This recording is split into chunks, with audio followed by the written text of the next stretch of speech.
नमस्कार साथियों। आज जो सेकंड ग्रेड का पेपर हुआ है उसके फर्स्ट पेपर के जो करंट के क्वेश्चन है उन सभी की हम बात करने वाले हैं। 41 पर क्वेश्चन था। अप्रैल 2026 में काहिरा इजिप्ट में आयोजित ISSF जूनियर वर्ल्ड कप में राजस्थान की किस निशानेबाज खिलाड़ी ने जो है वो भाग लिया था?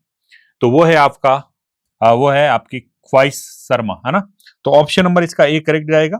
पेज नंबर आप जाएंगे 84 पे तो बहुत स्पष्ट रूप से लिखा हुआ है यहाँ पर, ये ख्वाइस शर्मा ने भारतीय टीम में जो है वो हिस्सा लिया था। तो ए ऑप्शन इसका बिल्कुल करेक्ट आंसर जाएगा। अगला है राजस्थान बजट 2026-27 में राजस्थान अधिस्वीकृत पत्रकार सम्मान योजना में 60 वर्ष अधिक आयु के अधिस्वीकृत पत्रकारों को समान राशि और दिवंगत अधिस्वीकृत पत्रकार की पत्नी को दे राशि क्रमशः कितनी करने का जो है प्रावधान किया गया है? तो वो है 18,000 और 9,000। ठीक है, तो ए ऑप्शन इसका बिल्कुल करेक्ट आंसर जाएगा।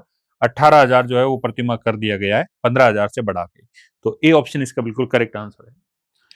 अगला है राजस्थान राज्य राजमार्ग आधुनिकीकरण परियोजना के संदर्भ में निम्नलिखित कथनों पर आपको विचार करना है। राजस्थान सरकार के द्वारा अप्रैल 2026 में जारी प्रेस विज्ञप्ति के अनुसार विश्व बैंक ने इस परियोजना के लिए 225 मिलियन डॉलर के ऋण को मंजूरी दी है।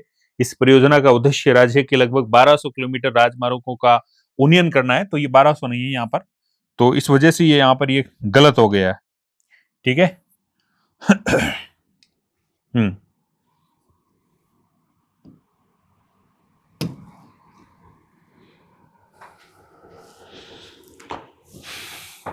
ये गलत होने की वजह से ऑप्शन जो है वो बी गलत है, ए ऑप्शन सही है, तो केवल ए इसका बिल्कुल सही होगा। नेक्स्ट है अप्रैल 2026 में दुर्लभ लाफिंग एपिलेप्सी के लिए उन्नत सर्जरी करने वाला राजस्थान का पहला अस्पताल कौन सा है? तो याद रखिएगा ये एम्स है जोधपुर, तो ऑप्शन नंबर 2 इसका बिल्कुल करेक्ट आंसर जाएगा। अगला है 13 मई 2026 को राजस्थान राज्य ब्रॉडबैंड समिति की 17वीं जो बैठक आयोजित हुई, इसकी अध्यक्षता जो किसने की है? तो याद रखिएगा ये राजस्थान के मुख्य सचिव है, उन्होंने की थी। ऑप्शन नंबर 4 इसका बिल्कुल सही जाएगा। मई 2026 में नीति आयोग द्वारा प्रसारित school education system in India temporal analysis and policy road map for quality enhancement report के अनुसार कक्षा 1 से लेकर 12 तक के एकीकृत शिक्षा उपलब्ध कराने का संपूर्ण देश में कितनी हिस्सेदारी जो है वो राजस्थान की है? तो वो 35 है, 35%। ऑप्शन नंबर ए इसका बिल्कुल सही जाएगा। Bureau of Indian standard BIS Jaipur शाखा कार्यालय द्वारा भारतीय जो मानक है IS 6455 2025 के अंतर्गत single row deep groove ball bearing के लिए अखिल भारतीय स्तर का जो प्रथम लाइसेंस प्रदान किया गया है, वो ये लाइसेंस किसको प्रदान किया गया है? तो याद रखिएगा national engineering industries limited Jaipur को। तो ऑप्शन नंबर 4 इसका बिल्कुल सही जाएगा। अप्रैल 2026 में जयपुर में आयोजित अखिल भारतीय जो अंतर विश्वविद्यालय हैंडबॉल पुरुष प्रतियोगिता के लिए निम्नलिखित कथनों पर विचार करना और सही कथन का आपको प्रयोग करना है। प्रतियोगिता के फाइनल में भारतीय जो राजस्थान विश्वविद्यालय जयपुर है, उसने जयनारायण विश्वविद्यालय जो है जोधपुर JNU इसको 18-12 से हराकर प्रतियोगिता का खिताब जीता। दूसरा है राजस्थान विश्वविद्यालय के हरदयाल को प्लेयर ऑफ द टूर्नामेंट चुना गया। तो ये दोनों ही कथन गलत है, तो दोनों ही कथन जो है वो असत्य है। ऑप्शन नंबर 3 इसका जाएगा, दोनों ही गलत है। अगला है मई 2026 में VSK फाउंडेशन जयपुर के द्वारा आयोजित जो देवर्षि नारद जयंती और पत्रकार सम्मान समारोह में सम्मानित पत्रकारों को दोनों को सम्मिलित करना है। तो याद रखिएगा लखवीर सिंह जो है वो इलेक्ट्रॉनिक मीडिया से है, मदन कलाल जो है प्रिंट मीडिया और राम गोपाल डिजिटल मीडिया। तो ए का 3 होगा, बी का 1 होगा, तो ए का 3 बी का 1 यानी कि ऑप्शन नंबर 2 इसका बिल्कुल करेक्ट आंसर जाएगा। दूसरा नंबर वाणिज्य विभाग भारत सरकार की वार्षिक रिपोर्ट 2025-26 के अनुसार वर्ष 2024-25 के लिए जो भारत की शीर्षतम 2 निर्यात वस्तुएं थी वो कौन सी है? तो ये पेट्रोलियम उत्पाद और दूरसंचार टेलीकॉम उपकरण है, तो ऑप्शन नंबर 4 इसका सही जाएगा। आर्थिक सर्वेक्षण 2025-26 के अनुसार वर्ष 2023 के प्रतिस्पर्धी औद्योगिक प्रदर्शन के संदर्भ में विश्व में भारत का स्थान 37वां है। बहुत स्पष्ट रूप से यहाँ पर लिखा हुआ है 37वां स्थान। ठीक है। PME ड्राइव जो योजना है उसके संबंध में कौन सा कथन सही नहीं है वो पूछा है। तो याद रखिएगा इसमें एक कथन लिखा हुआ है, चौथा नंबर, ये ई ट्रकों और ई एम्बुलेंसों को कवर नहीं करता है। कवर करता है लेकिन यहां लिखा हुआ नहीं, इस वजह से ये कथन जो है वो गलत है, सही नहीं है। तो ऑप्शन नंबर 4 इसका बिल्कुल सही जाएगा। आर्थिक सर्वेक्षण 2025-26 के अनुसार भारत के सेवा क्षेत्र में बारे में निम्न में से कथन सही कौन सा है, वो आपको चूज करना है। तो भारत का सेवा क्षेत्र सकल जोड़े गए मूल्य जो है उसमें आधे से अधिक का योगदान देता है, सही बात है। भारत विश्व का 7वां सबसे बड़ा सेवाओं का निर्यातक है, ये भी बात सही है। वर्ष 2025 में विश्व सेवा व्यापार भारत का हिस्सा करीब 7.5 है, ये गलत है। तो केवल 1 और 2 सही है, इसलिए ऑप्शन नंबर 2 इसका सही जाएगा।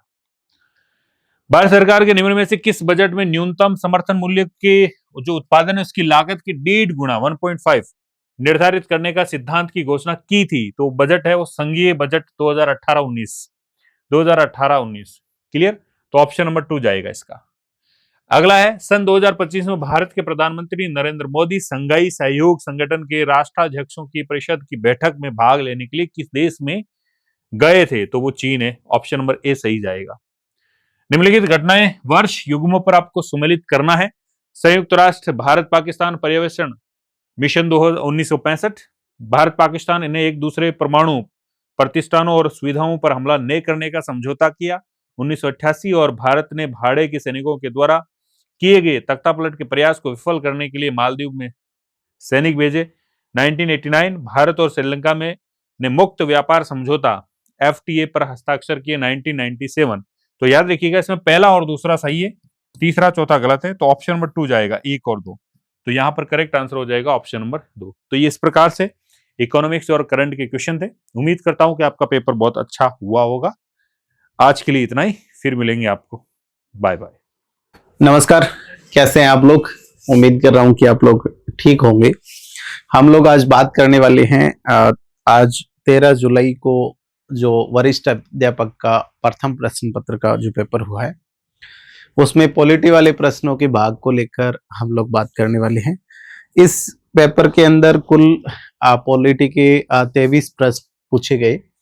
हालांकि कुछ प्रश्न आसान थे, हम ये नहीं कह सकते कि पेपर एकदम इजी था, क्योंकि पेपर जो है वो मॉडरेट टाइप का था और ऐसे पेपर में गलतियां होने की संभावना अधिक बढ़ जाती है।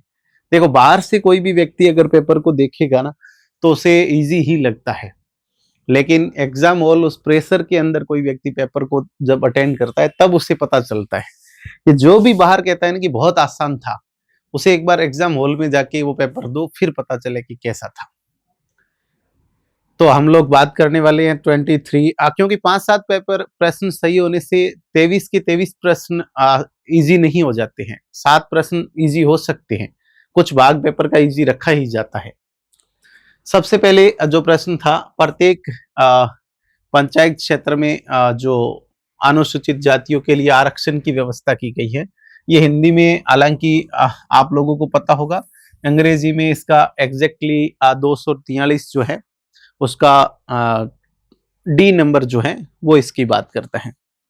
और हिंदी में आप लोगों ने देखा ही होगा, इसका शायद 31 से ही शुरू हो रहे हैं पॉलिटी के, ठीक है ना। तो 243 आप लोग याद करते हो, डी नंबर जो है वो इसकी बात करता है, अनुसूचित जाति और जनजाति का आरक्षण की बात करता है। एक 243 नगरीय निकायों में टी आ जाता है, डी और टी। ये ऑफलाइन में भी अच्छे से पढ़ाया था, डी टी अपन ऐसे पढ़ते हैं दोनों को साथ में, और हमारी वाली अपनी वाली पुस्तक में भी इसमें भी अच्छे से दे रखा था।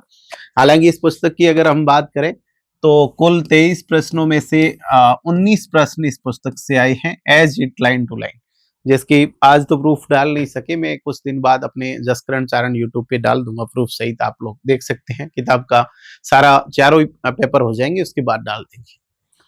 फिर अगला प्रश्न आप लोग देखो, ये हालांकि इसी प्रश्न था।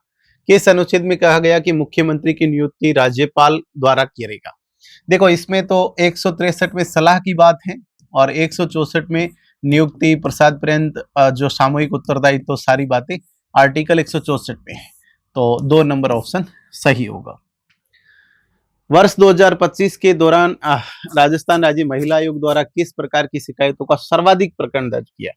हालांकि कार्यस्थल पर यौन उत्पीड़न के मामले है, लेकिन इतने ज्यादा नहीं है, ना हिंसा से संपत्ति विवाद खैर और भी जगह जा सकता है, तो यहाँ नहीं है। सबसे ज्यादा दहेज से संबंधित क्रूरता के मामले बढ़े हैं। आप नित अखबारों में हम देखते हैं, ये खबर आती ही है। तो 4 नंबर ऑप्शन।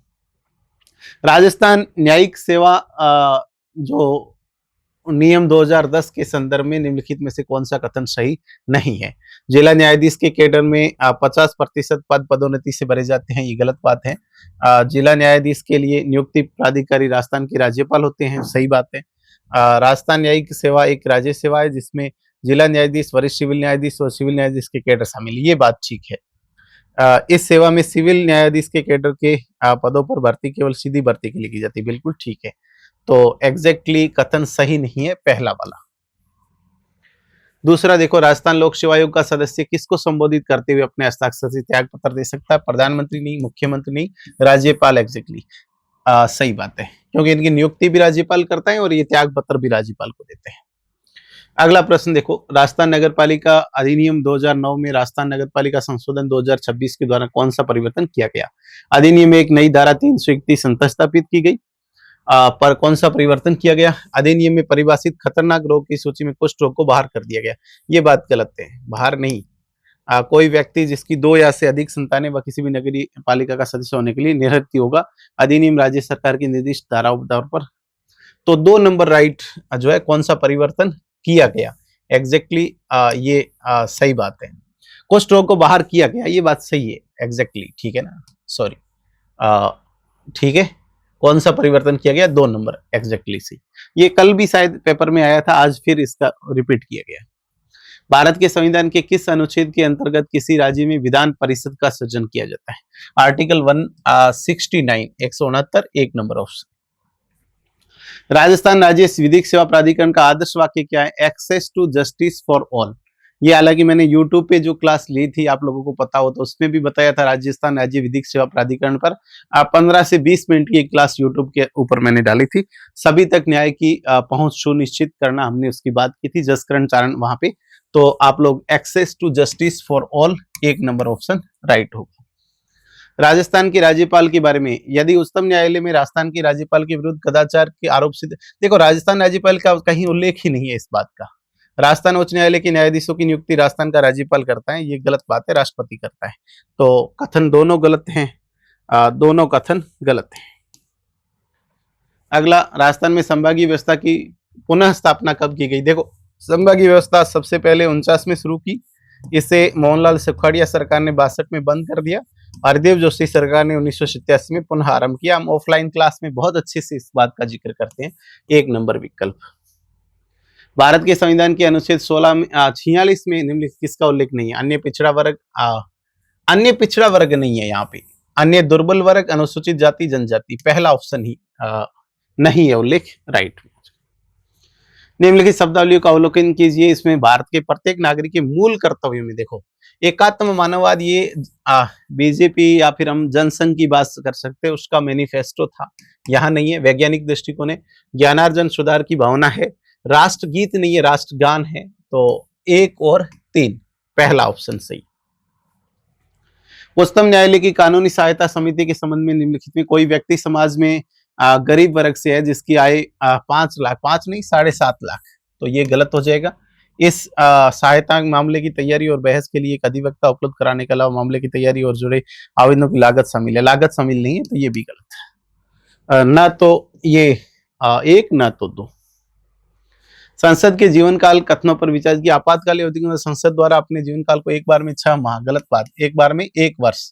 आपातकाल की उद्घोषणा प्रवर्त में न रहने के पश्चात बढ़ी हुई अवधि 1 वर्ष नहीं 6 माह, ये दोनों उल्टा कर दिया। देखो दिमाग तो लगे हैं, और ऐसे प्रश्न कहीं न कहीं आप समझिए कि हार्ड प्रश्नों में आते हैं और ये मॉडरेट टाइप के होते हैं जो आपको वहां भी कंफ्यूज करते हैं। कई बार इतना डीप हर सब्जेक्ट को नहीं पढ़ा हुआ होता है बच्चे की।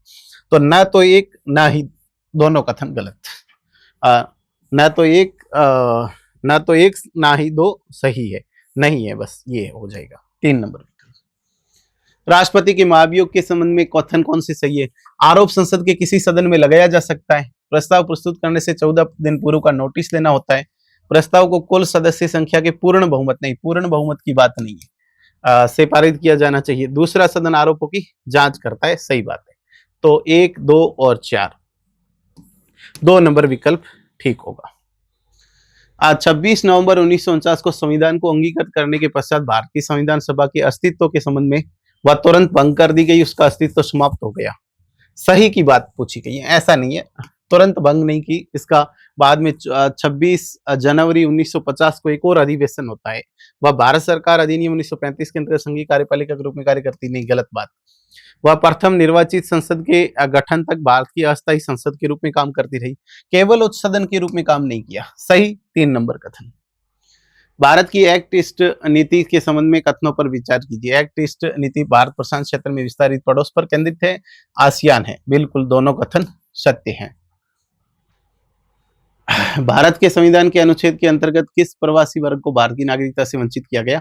1 मार्च 1947 के बाद में, ये ऑनलाइन मैंने नागरिकता की क्लास ली, उसमें बताया था, पाकिस्तान चले गए, उनकी बात की गई। भारत की संविधान सभा में 15 अक्टूबर 1949 की स्थिति में सीटों के आवंटन के संबंध में युग्म सही है। 15 अक्टूबर की बात करें, हैदराबाद 16, बिल्कुल हमने कई बार लिखा है। यूनाइटेड स्टेट ऑफ राजस्थान में 12 नहीं 11 सदस्य, तो 11 हुआ। ये हमने राजस्थान के विशेष संदर्भ में भी पढ़ा था। मैसूर 11 सही है, भोपाल 1 सही है, तो सुमेलित नहीं है। यूनाइटेड स्टेट ऑफ राजस्थान 12 सदस्य वाला। भारत के उपराष्ट्रपति के संबंध में, उपराष्ट्रपति राज्यसभा का पदेन सभापति होता है, ये हम कई बार बताते ही हैं। हालांकि मैं कह रहा हूं कि इस पुस्तक के अंदर तो आपको 20 प्रश्न खैर मिल ही रहे हैं, 19, 20, 23 में से। मैं कह रहा हूं कि हमारे ऑफलाइन बैच के बच्चे नोट्सों में अगर देख लें, इसमें 18 से 19 प्रश्न नोट्स में as it line to line उनको मिल जाएंगे। अगर किसी ने अच्छे से नोट्स पढ़े हैं तो यहाँ 18-19 प्रश्न पॉलिटी में आज वो बच्चा सही कर सकता है, बहुत अच्छे से, मैंने कहा गहराई से बहुत पढ़ा है, तो 15 प्लस तो किए ही होंगे और अच्छा स्कोर है बहुत इसमें 15 प्रश्न करना। कल भी काफी बच्चों के मैसेज आ रहे थे कि सर बहुत फर्स्ट पेपर में अच्छा, हालांकि एसएसटी की मैं बात नहीं कर रहा हूँ, फर्स्ट पेपर में कल भी खूब प्रश्न आए, खूब बच्चों ने सही भी किए। बहुत से बच्चों के फर्स्ट पेपर में तो कल मैसेज आ रहे थे। भारत के राष्ट्रपति द्वारा उससे राज्यसभा सभापति की शपथ नहीं, राज्यसभा सभापति की कोई शपथ नहीं होती। पहला सही है, दूसरा गलत है, तो केवल 1 सही है। 1935 के भारत शासन अधिनियम की धारा 15 के अनुसार वित्त से जुड़े हुए किसी मामले की संघीय सरकार को सलाह दी जा सकती है। गवर्नर जनरल नहीं, वित्तीय सलाहकार। एग्जैक्टली गलत, गलत। भारत के संविधान 74 के संबंध में लिखित कथनों पर विचार कीजिए। राष्ट्रपति अपने कार्यों के निष्पादन में मंत्रिपरिषद की सलाह के अनुसार कार्य करेगा। मंत्रियों द्वारा दी गई सलाह की न्यायिक जांच की जा सकती है। राष्ट्रपति न्यायिक जांच नहीं की जा सकती है, ये गलत है, ये सही है। राष्ट्रपति एक बार मंत्रिपरिषद उसकी सलाह पुनर्विचार करने के लिए कह सकता है। 1 और 3, तो आप लोग देखिए 1 और 3, 2 नंबर। संसद राज्यों की विधानसभाओं के चुनाव से उत्पन्न संदेह विवादों के निपटारे के लिए निर्वाचन प्राधिकरण की नियुक्ति करने की बात आयोग शक्ति को भारत के संविधान की कौन से संशोधन हटा दिया गया? ये 19वां संविधान संशोधन है। तो इस प्रकार से हम लोग बात कर रहे थे 80 प्रश्न तक जो आपके पूछे गए, 23 प्रश्नों की हमने चर्चा की है। पेपर का लेवल देखिए आप लोग, इसमें अच्छे से पढ़ के गए हैं तो काफी प्रश्न आप लोग इसमें सही कर सकते हैं। और मैं मानता हूं कि 15 के लगभग आप इसमें पॉलिटी में कर रहे हैं। ऑल ओवर 60 तक आपका अगर है, 55-60 तक, तो अच्छा स्कोर माना जाएगा।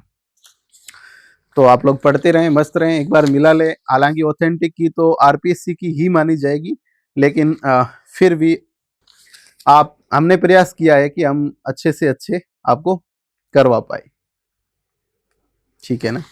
तो इस प्रकार से आप लोग देख लेते हैं, कहीं प्रश्न में कोई त्रुटि अपने से ना हो गई हो। एग्जैक्टली ये पूर्ण बहुमत वाला गलत है, ठीक है।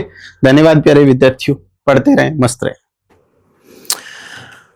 नमस्कार साथियों, सेकेंड ग्रेड का जो है आज 13 जुलाई 2026 का जो फर्स्ट पेपर हुआ ग्रुप बी का, उसमें राजस्थान कला एवं संस्कृति और जो राजस्थान के राजवंश, इतिहास से संबंधित जो राजवंश है उसके संबंधित जो क्वेश्चन है उनकी हम बात करेंगे।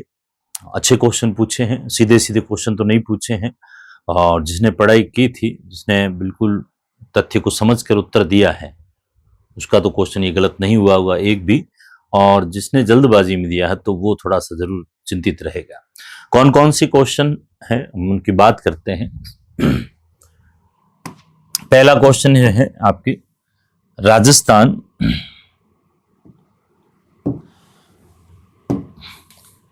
में निम्नलिखित में से कौन सा या से विशेष रूप से कमजोर जनजातीय समूह, विशेष रूप से कमजोर मतलब कमजोर में भी कमजोर जनजाति, तो देखिए ध्यान रखना आदिवासी जनजातियां जो हम पढ़ते हैं तो वो सभी कमजोर हैं, इसलिए उनके बारे में पढ़ते हैं, उनको कई सारी योजनाओं के तहत जो है मुख्य भूमिका में लाने की हम प्रयास कर रहे हैं, लेकिन उनमें भी सबसे कमजोर जो है उनके लिए जो है भारत में जो है हम कह सकते हैं कि एक समूह बना हुआ है जिसको आदिम जनजातीय समूह कहा जाता है। क्या कहा जाता है? आदिम जनजातीय समूह। आदिम जनजातीय समूह। आदिम जनजातीय समूह के लिए पीवीटीजी का भी प्रयोग करते हैं, जिसका मतलब होता है कमजोर जनजातीय समूह, ट्राइबल ग्रुप, टीजी। तो इसमें राजस्थान की एकमात्र जो समूह है वो है आपके, ध्यान रखना, सहरिया। राजस्थान की एकमात्र जनजाति जिनको आदिम जनजातीय समूह में जो है वो शामिल किया गया है वो है आपके सी। उत्तर हो जाएगा आपके केवल सी। केवल सी मतलब सहरिया एकमात्र जनजाति जिनको आदिम जनजाति समूह में शामिल किया गया है। तो आपका उत्तर जो है वो यहाँ पे ध्यान रखना, इसमें यहाँ सहरिया है तो यहाँ उत्तर देखिए एक उत्तर हो जाएगा, मतलब एक, मतलब इसमें लिखा हुआ है केवल सी, केवल सी। यहाँ पर उत्तर दिया है, गड़बड़ हो जाएगा। आजकल क्वेश्चन पूछने का तरीका भी देख लीजिए, इस प्रकार इसलिए पूछते हैं कि बच्चे को ध्यान रहे उसने सही तरीके से पढ़ा है नहीं पढ़ा है। यहाँ से करेंगे तो आपका सी सही है, लेकिन यहाँ पर वापस गड़बड़ कर दिया। उत्तर तो यहाँ से देना है, कूट को चुनना है, तो यहाँ ए में दिया हुआ है केवल सी। ओके, आगे बढ़ते हैं। डटकी, डटकी एवं थली, थाली नहीं है थली है। वैसे हमने पढ़ा था भाषाएं, जब पढ़ी राजस्थानी भाषाएं बोलियां, तो उसमें मारवाड़ी के बारे में हमने बात की थी कि शुद्ध मारवाड़ी जो जोधपुर के आसपास या जोधपुर में बोली जाती है उसको डटकी कहते हैं, और थली जो है वो इसकी उपबोली है जो आपके उत्तरी पश्चिमी सीमांत क्षेत्रों में बोली जाती है। तो डटकी व थली निम्न में किस बोली की उपबोलियां हैं? तो किसकी उपबोलियां हैं? मारवाड़ी की उपबोलियां हैं, ध्यान रखना। हमने राजस्थान को इस प्रकार हमने बात भी की थी, राजस्थान को जो है हमने बांटा भी था आपके इस प्रकार, चार भाग किए थे। ये तो हो जाएगा मारवाड़ी और उसके जो है आपके मुख्य बोली मारवाड़ी, उसकी उपबोलियां, यहाँ ढूंढाड़ी और उसकी उपबोलियां हो जाएगी, ठीक है। और यहाँ पर जो है हमने बात की थी आपके यहाँ मेवाती, मेवाती और उसकी उपबोलियां, और यहाँ हो जाएगी आपकी मालवी और उसकी उपबोलियां। ये चार भाग हमने किए थे। ये है आपकी पश्चिमी राजस्थानी भाषा, उसकी मानक बोली मारवाड़ी, उत्तरी पूर्वी राजस्थानी भाषा मेवाती, मध्य पूर्वी राजस्थानी भाषा ढूंढाड़ी और दक्षिणी पूर्वी राजस्थानी भाषा मालवी। और मालवी की एक बोली है जिसका नाम है आपके नीमाड़ी। क्या नाम है? नीमाड़ी। और नीमाड़ी को जो है वो ध्यान रखना दक्षिणी राजस्थानी भाषा कहा जाता है। तो इसमें हमने उपबोलियों में लिखे थे, और यहाँ पर जो है उपबोलियों में एक डटकी भी है, थली, तो मारवाड़ी में है। डटकी और थली का संबंध जो है वो ध्यान रखना किस बोली से है? मारवाड़ी से है। तो 4 नंबर उत्तर जो है इसमें आपका सही होगा। अगला क्वेश्चन है, महाराणा प्रताप के पास अकबर द्वारा विभिन्न मुगल अधिकारियों के नेतृत्व में भेजे गए शिष्ट मंडलों को काल क्रमानुसार व्यवस्थित करिए व नीचे दिए गए कूट की सहायता से सही विकल्प चुनिए। ये क्वेश्चन सामान्य क्वेश्चन है, ये तो आपको याद होना चाहिए। हम पढ़ते हैं तब लिखते हैं जमा भट्टो, जमा भट्टो।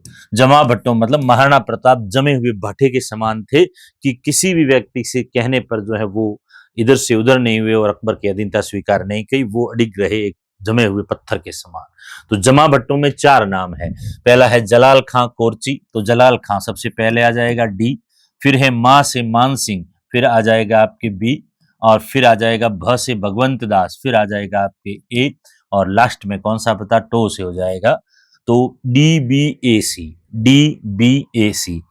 अब यहाँ पर आपको अगर ज के बारे में पता है तो सिंपल हो जाएगा, सीधी सी बात है, डी वाला ऑप्शन एक ही है, तो बाकी वाले देखने की जरूरत नहीं। सबसे पहले कौन गया? जलाल खां कोरची, मान सिंह, भगवंत दास और टोडर मल। उत्तर कौन सा हो जाएगा? तीसरा उत्तर जो है आपकी सही होगा, डी बी ए सी।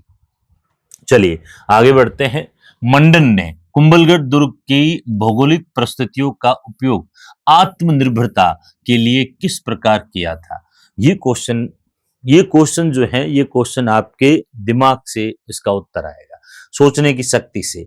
विस्तार से अगर हमने पूरा पढ़ा है कुंभलगढ़ दुर्ग और उसके बारे में विशेषताएं, तो आप क्वेश्चन ये कर सकते हो। बाकी किसी भी बुक में स्पष्ट रूप से ऐसी लाइनें बहुत कम, ना के बराबर मिलती है।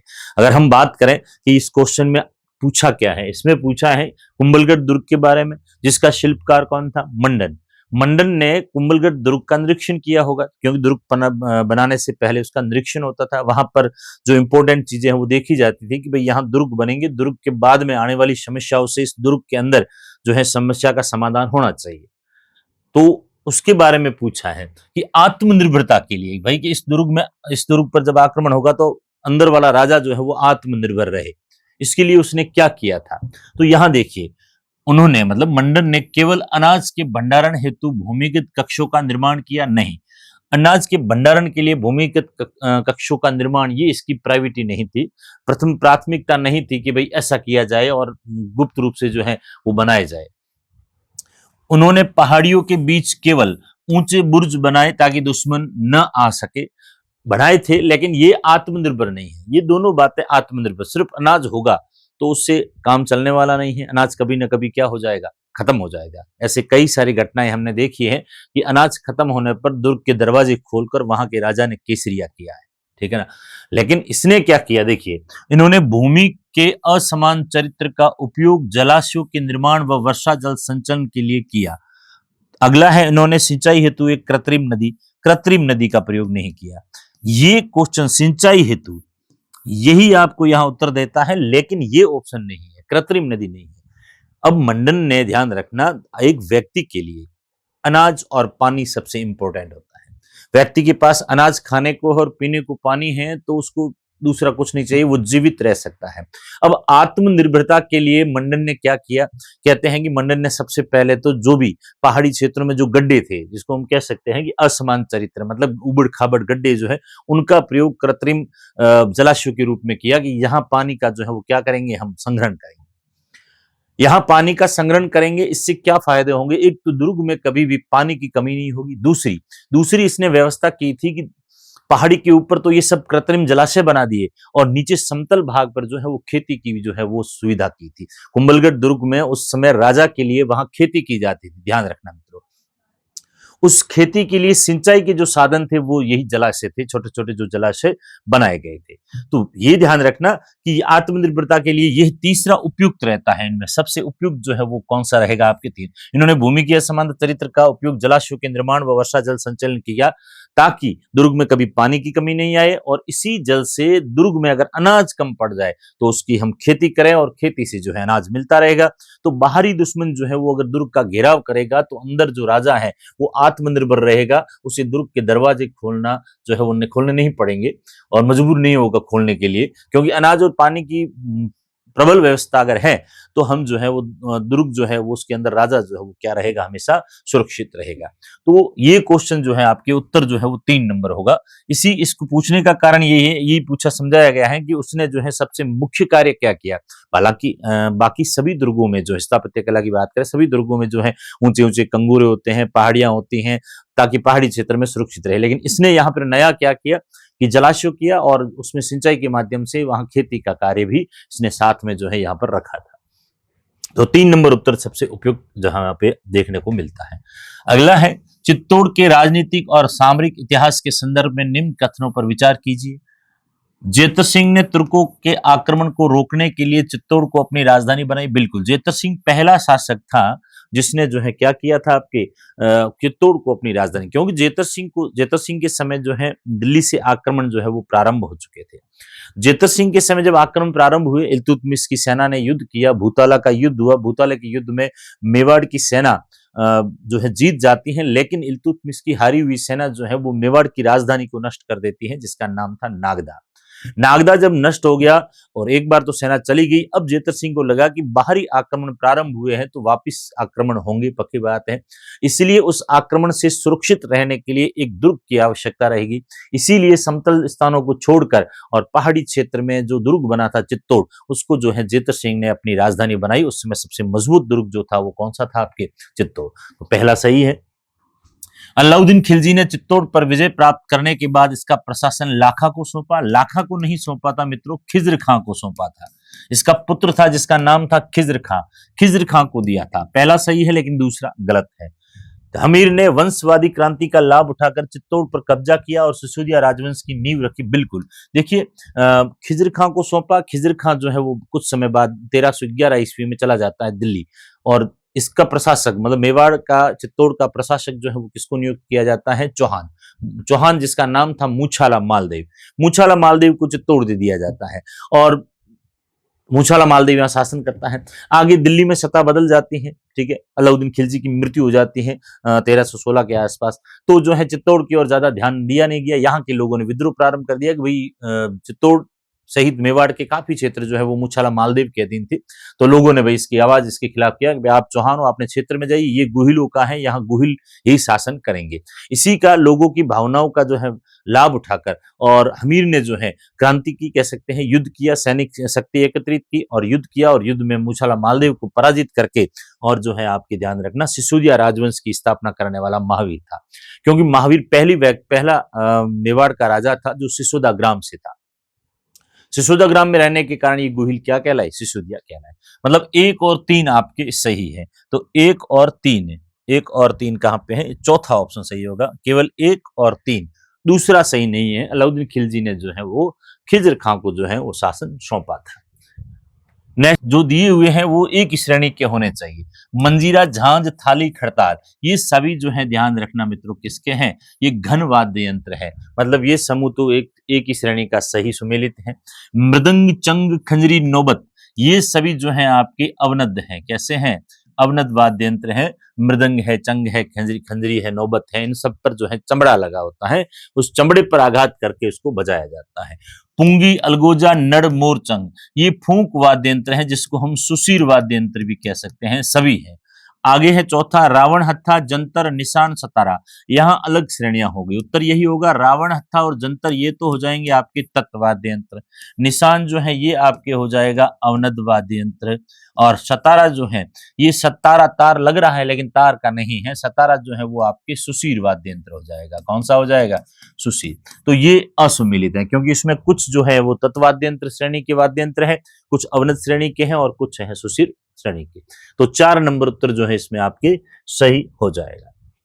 अगला क्वेश्चन, ये क्वेश्चन देखिए, ये क्वेश्चन इसने पता नहीं कैसे पूछा है। अब ये उसके माइंड में उसका उत्तर क्या है और किस, हम कह सकते हैं कि सोच के साथ ये क्वेश्चन दिया है। कैसे दिया है? अब देखिए, बूंदी का शासक, बूंदी के शासक विनय सिंह। एक तो बूंदी के किसी विनय सिंह के बारे में जो है हमारे पास इतनी जानकारियां है नहीं, और शायद बूंदी का कोई शासक बना ही नहीं विनय सिंह नाम करके, ठीक है। यहीं से गड़बड़ हो जाता है। फिर पूछा है तो गड़बड़ हो जाता है, तो कोई बात नहीं, इसने गलत पूछा होगा। संबंध में निम्न में से कथनों का अध्ययन कीजिए एवं सही विकल्प का चुनिए। अब देखिए, इसने पूछा है बूंदी के शासक विनय सिंह। नीचे 2 कथन दिए हुए हैं। पहला कथन है, इन्होंने गुलिस्तां को सुलेखन एवं चित्रांकन करने का कार्य किया। नहीं, पहली बात तो इससे गुलिस्तां जो चित्रण किया गया वो बूंदी में नहीं है, वो है आपके अलवर। और अलवर का जो शासक था उसका नाम था विनय सिंह।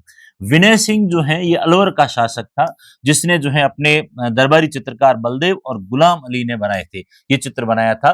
बलदेव और गुलाम अली से शेख शादी के ग्रंथ जो है गुलिस्तां का चित्रांकन करवाया था। उस समय 1 लाख रुपए जो है इन्होंने खर्च किए थे।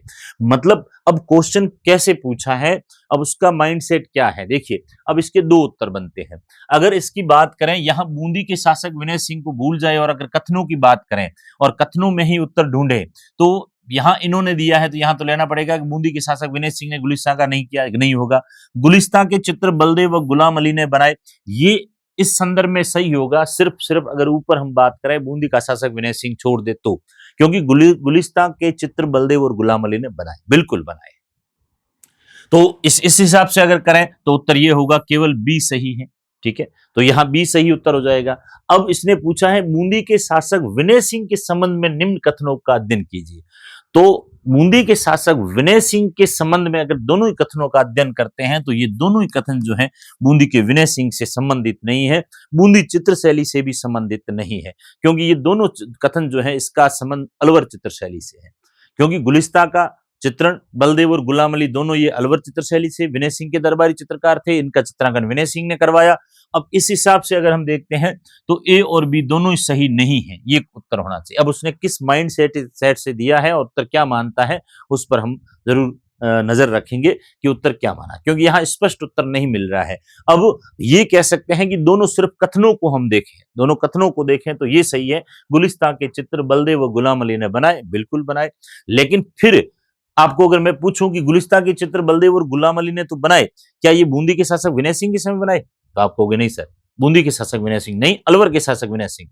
तो ऊपर पूछा भी बूंदी के शासक है, अलवर है ही नहीं, तो दोनों ही कथन गलत है। तो ये होना तो ये चाहिए कि दोनों कथन गलत है, और इस हिसाब से ये भी सही है बी। अब इन दोनों में से उत्तर होगा, आपको क्या मानता है इसमें हम जो है आप जो है हम वेट करेंगे, देखेंगे कि उत्तर क्या माना जाता है, उसके बाद में हम कुछ बातें कर सकते हैं। यहां से हम सीधा नहीं कह सकते, ज्यादातर जो है अगर माने तो ये बी विकल्प सही पे है, लेकिन मैं नहीं मानता। उसको कारण है कि बूंदी के शासक विनय सिंह का, बूंदी का शासक विनय सिंह जो है उसका इन दोनों कथनों से कोई संबंध नहीं है। तो इसको जो है आप इंतजार में रखिए क्या होता है। अगला है प्रसिद्ध साहित्यकार कन्हैयालाल सेठिया के बारे में निम्नलिखित कथनों पर विचार कीजिए। कन्हैयालाल सेठिया साहित्यकार, ठीक है, उनके बारे में जो है क्या बातें हैं देखिए। महात्मा गांधी के विचारों से प्रभावित होकर खादी प्रचार और दलित उद्धार का कार्य किया, बिल्कुल महात्मा गांधी के जो है ये समकालीन थे और महात्मा गांधी के जो है कार्यों से प्रभावित हुए, उनके साथ में बिल्कुल ये कार्य किया, ये उत्तर आपका सही है। दूसरा है देश प्रेम और राष्ट्रीयता के ओतप्रोत काव्य संग्रहण वज्रवीणा के कारण इन पर 1942 में राजद्रोह का आरोप। वज्रवीणा जो है वो इनका नहीं है, हमने बात की थी आपको पता हो तो, इनका एक ग्रंथ जात जिसका नाम था अग्निवीणा। क्या नाम था? अग्निवीणा, अग्निबाण या अग्निवीणा नाम करके ग्रंथ था जो अंग्रेजी सरकार के खिलाफ लिखा हुआ था, और इसके कारण जो है अग्निवीणा के कारण इनको जो है जेल भी कुछ समय के लिए भेजा गया था। तो ये गलत हो जाएगा क्योंकि यहाँ वज्रवीणा लिखा हुआ है। तीसरा है 2004 में इन्हें पद्मश्री सम्मान मिला, बिल्कुल सही है। तो ए और सी आपके सही होगा, ए और सी मतलब दो उत्तर सही होगा, केवल ए और सी, क्योंकि बी तो जो है वो आपके गलत है। इसमें भी है, इसमें भी है, इसमें भी है, तो ये अपने आप तीनों ही ऑप्शन जो है वो क्या हो जाते हैं, कट जाते हैं। तो वज्रवीणा न होकर अग्निवीणा नामक पुस्तक थी जो अंग्रेजी सरकार के अत्याचारों पर लिखी गई थी, उनके खिलाफ लिखी गई थी। अंग्रेजों ने देशद्रोह का आरोप लगाया और इनको कुछ समय के लिए जेल में डाल दिया। अगला है निम्न में से किसने मुगलों के विरुद्ध कंसारों की पोल की लड़ाई लड़ी? देखिए ये चंद्रसेन से संबंधित है, और ये लगभग पिछली परीक्षा में भी पूछा था भाई, रानीशर की लड़ाई वो भी चंद्रसेन। ये सभी अकबर द्वारा जब अकबर द्वारा मेहरानगढ़ दुर्ग पर जब आक्रमण किया जाता है, अकबर ने जोधपुर पर जब आक्रमण किया था, उन्हीं उसी युद्ध के जो है भाग है। तो ये कंसारों की पोल की लड़ाई भी ध्यान रखना, कंसारों की पोल की तरफ से जो है एक हम कह सकते हैं सैनिक टुकड़ी थी, वहां से जो है वहां मारवाड़ी सेना और अकबर की सेना के बीच में युद्ध हुआ। ये युद्ध जो रखना, इसमें कौन था राजा? राव चंद्रसेन थे। राव चंद्रसेन और अकबर के मध्य जो युद्ध हुआ उसी का एक भाग था आपके कंसारों की पोल की लड़ाई।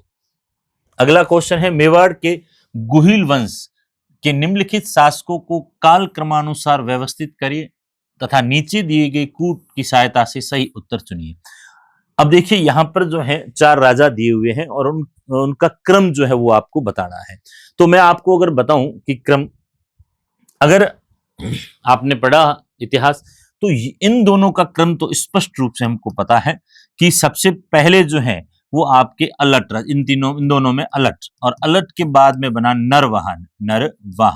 नरवाहन का पुत्र था जिसका नाम था शक्ति कुमार, और शक्ति कुमार के समय एक अभिलेख लिखा गया जिसका नाम है आठपुर अभिलेख, और आठपुर अभिलेख में शक्ति कुमार के इस अभिलेख में अलट की जानकारी मिलती है, नरवाहन की जानकारी मिलती है। उसने लिखा है कि मेरे दादू साहब जो अलट थे उनके बारे में फलाना फलाने बातें हैं, और मेरे पिता नरवाहन, मतलब अलट के तुरंत बाद नरवाहन बने थे, अलट और नरवाहन।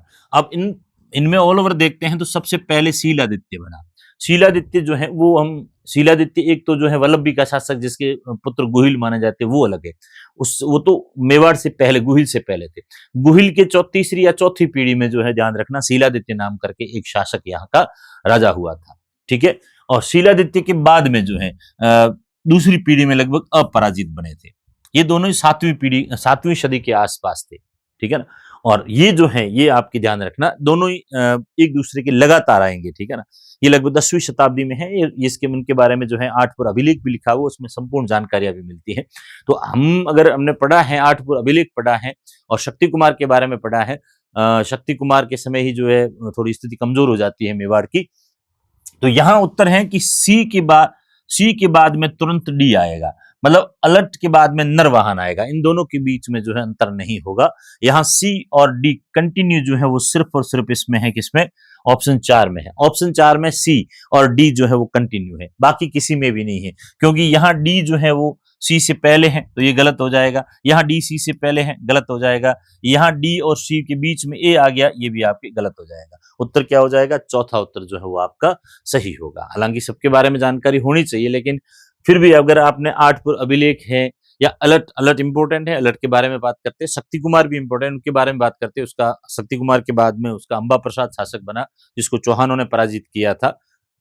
शक्ति कुमार के समय जो है आपके ध्यान रखना, ये आठपुर अभिलेख भी मिलता है, जिसने अक्ष पटेल का उनके बारे में जो दिखते अलर्ट के जो है आपके पदाधिकारी लोग जो थे उनकी जानकारी मिलता है, बड़ा इंपॉर्टेंट है, ध्यान रखा, आहड़ या आठपुर का अभिलेख। तो यहाँ उत्तर जो है आपके कौन सा हो जाएगा, बी, ए, सी और डी, उत्तर सही होगा।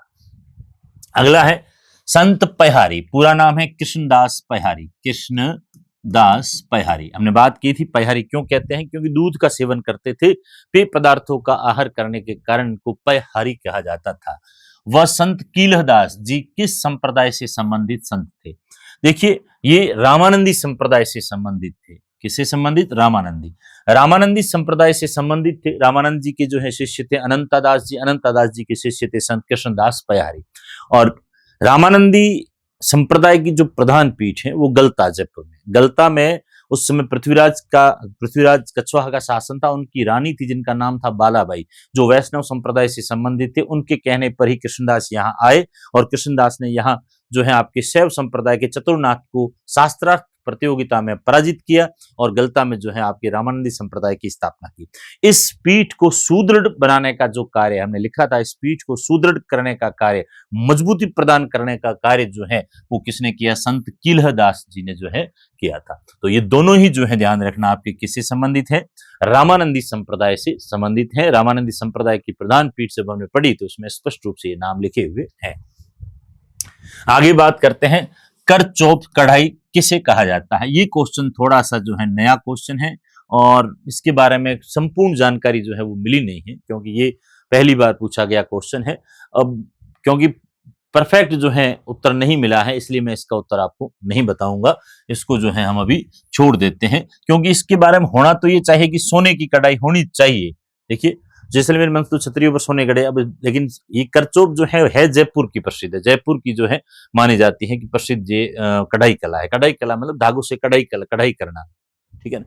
वो कपड़े पर भी होती है, बाकी जो है ध्यान रखना कढ़ाई का ये भी होता है नक्काशी करना, वैसे कढ़ाई का काम है। तो इसमें जो है हम बात नहीं करेंगे, इसको क्वेश्चन को अपन छोड़ देते हैं अभी। नेक्स्ट है, निम्नलिखित में से कौन से त्योहार प्रतिवर्ष भाद्र पद माह में आयोजित होते हैं। भाद्रवे में आने वाले त्योहार कौन कौन से हैं।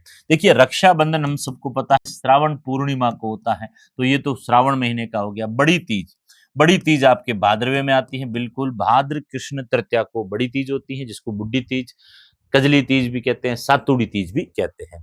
गणेश चतुर्थी बिल्कुल ये भाद्र शुक्ल चतुर्थी को आती है। गणेश जी का जन्म, शरद पूर्णिमा ये आपके आश्विन माह में आती है, इसको शरद पूर्णिमा भी कहते हैं और इसको रास पूर्णिमा के नाम से भी जाना जाता है। चंद्रमा 16 कलाओं से परिपूर्ण होता है। तो 2 और 3 उत्तर आपके सही होगा, मतलब 2 नंबर उत्तर जो है वो आपके क्या हो जाएगा, सही हो जाएगा कि बड़ी तीज और गणेश चतुर्थी दोनों ही त्योहार किसमें आते हैं, भाद्रवे में आते हैं। अगला है, निम्नलिखित में से कौन सा स्थान लोक देवता मलिनाथ जी से संबंधित है।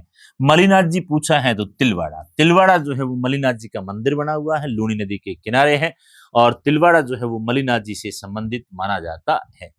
तिलवाड़ा के पास में मेवा नाम का स्थान था जो मलिनाथ जी की राजधानी थी और तिलवाड़ा में ही इन्होंने अपना शरीर त्यागा था और यहीं पर जो है साधु संतों का एक भव्य जो है सम्मेलन भी बुलाया था 1399 ईस्वी में, और उसी वर्ष इन्होंने अपने प्राण त्याग दिए थे। इसलिए यहाँ पर जो है इनका भव्य मंदिर बना हुआ है, और यहाँ पशु मेला भी भरा जाता है, तिलवाड़ा पशु मेला, जो राजस्थान का सबसे प्राचीन पशु मेला माना जाता है। तो यहाँ उत्तर क्या हो जाएगा आपके, तिलवाड़ा जो है उत्तर सही हो जाएगा।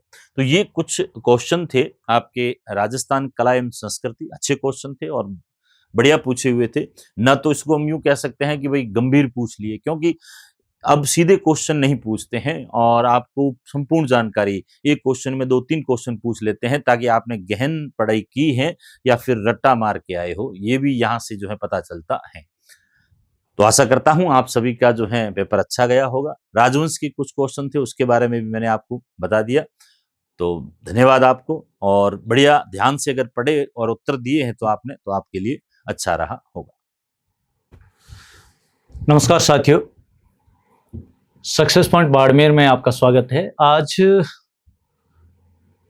ग्रुप बी का वरिष्ठ अध्यापक का प्रथम प्रश्न पत्र, जिसमें आधुनिक राजस्थान के इतिहास से संबंधित प्रश्नों का हम सॉल्यूशन करते हैं। उसमें पहला प्रश्न है, राजस्थान के एकीकरण में मत्स्य संघ से संबंधित कौन सा कथन असत्य है? असत्य कथन बताना है।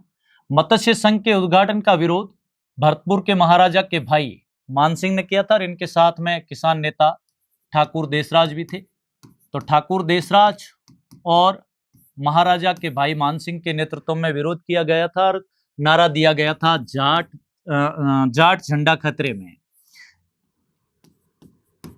जाट झंडा खतरे में। ये नारा देते हुए विरोध किया गया था। इस कारण 17 मार्च को जो उद्घाटन की तिथि तय थी, वो 18 मार्च को उद्घाटन हो पाया।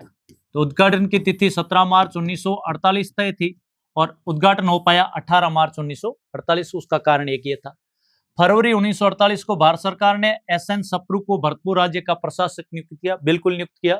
कारण था कि उनके ऊपर आरोप था कि महाराजा भरतपुर के महाराजा बृजेंद्र सिंह, जिनके ऊपर सांप्रदायिक दंगों का आरोप था, इस कारण उनको दिल्ली बुला लिया गया। यहां भरतपुर में SN सप्रू को प्रशासक नियुक्त किया गया। दूसरी बात भी सही है, मत्स्य संघ के राज प्रमुख अलवर के शासक तेज सिंह, सिंपल सवाल है, नहीं थे, क्योंकि तेज सिंह भी उस समय दिल्ली में थे। तेज सिंह के ऊपर भी आरोप था, गांधी जी की हत्या का आरोप था, और साथ ही साथ सांप्रदायिक दंगे भड़काने में भी उनके ऊपर आरोप था। इस कारण से अलवर के शासक को भी बुला लिया गया था, और उस समय मत्स्य संघ का राज प्रमुख बनाया गया था उदयभान सिंह को। आप सब जानते हो, उदयभान सिंह धौलपुर वरिष्ठ थे, तो उनको बनाया गया था महाराज प्रमुख। ये बात भी इस हिसाब से 3 नंबर ऑप्शन से वो असत्य बैठता है। उत्तर आपका 3 नंबर हो जाएगा। KM मुंशी के सुझाव पर मत्स्य संघ का नाम रखा गया था, बिल्कुल सही है। तो पहला, दूसरा और चौथा ये कथन सत्य है, और तीसरा कथन उत्तर जो आपका होगा वो असत्य, क्योंकि मत्स्य संघ के राज प्रमुख उदयभान सिंह बनाए गए थे। नेक्स्ट प्रश्न, बेराट से प्राप्त सर्वाधिक रजत मुद्राएं निम्न में से किस शासकों की है? तो भारतीय यूनानी यानी कि इंडो ग्रीक शासकों की है, बिल्कुल सही बात है। नेक्स्ट प्रश्न, माणिक्यलाल वर्मा के संबंध में निम्नांकित में से कौन सा कथन असत्य कथन पूछा है, कि इनमें से कौन सा कथन असत्य है? श्री वर्मा जी ने 1946 में अखिल भारतीय देशी राज्य लोक परिषद का 7वां अधिवेशन उदयपुर में करवाया, बिल्कुल करवाया। अगर आपको थोड़ा सा भी कंफ्यूज हो रहा तो इसका कारण है 31 दिसंबर 1945 और 1 जनवरी 1946। जो ये 7वां अधिवेशन हुआ था वो 31 दिसंबर 1945 को प्रारंभ हुआ और 1 जनवरी 1946 तक चला। तो कई बार ये चीजें इस तरीके से पूछी जाती है, तो कंफ्यूज होने की जरूरत नहीं है, बिल्कुल सही लिखा है। 1946 में अखिल भारतीय देशी राज्य लोक परिषद का 7वां अधिवेशन उदयपुर में करवाया गया था, और इसकी अध्यक्षता पंडित जवाहरलाल नेहरू ने की थी। जवाहरलाल नेहरू, उस समय के बड़े नेता नेहरू ने की थी, और उस समय अखिल भारतीय राज्य परिषद के अध्यक्ष की भूमिका के तौर पर कश्मीर के बड़े नेता शेख अब्दुल्ला ने भी भाग लिया था। ये हम सब पढ़ते हैं। इन्होंने मेवाड़ का वर्तमान शासन नामक पुस्तिका लिखी, बिल्कुल लिखी थी, ये बात भी सही है। इन्होंने काव्य संग्रह गरीबों की आवाज, ये गरीबों की आवाज और बेकसों की आवाज, बेकसों की आवाज, आवाज और गरीबों की आवाज, ये उस्ताद गणेशी लाल व्यास के कविता संग्रह है। उस्ताद गणेशी लाल व्यास, जोधपुर से।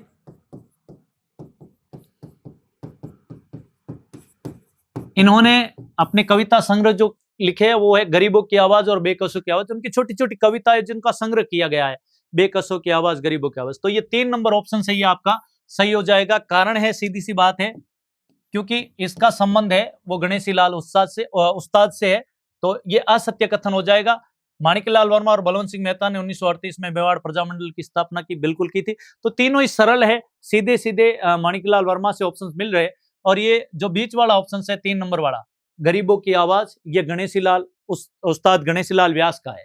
तो सीधी सी बात है कि उत्तर आपका सही हो जाएगा 3 नंबर। अगला प्रश्न है, निम्न में से कौन से तथ्य अर्जुन लाल सेठी के विषय में सही है? अर्जुन लाल जी सेठी के बारे में विस्तार से हम पढ़ चुके हैं। अर्जुन लाल सेठी पर 1912 में गवर्नर जनरल लॉर्ड हार्डिंग पर बम फेंकने की योजना बनाने का आरोप लगाया गया था। बिल्कुल लगाया गया था, सिद्ध नहीं हुआ था, आरोप लगाया गया था कि इसकी भूमिका बनाने में कहीं न कहीं अर्जुन लाल सेठी की भूमिका है। दूसरा था कि जयपुर के महाराजा के आदेश से उन्हें 5 वर्ष की कैद हुई थी, बिल्कुल हुई थी।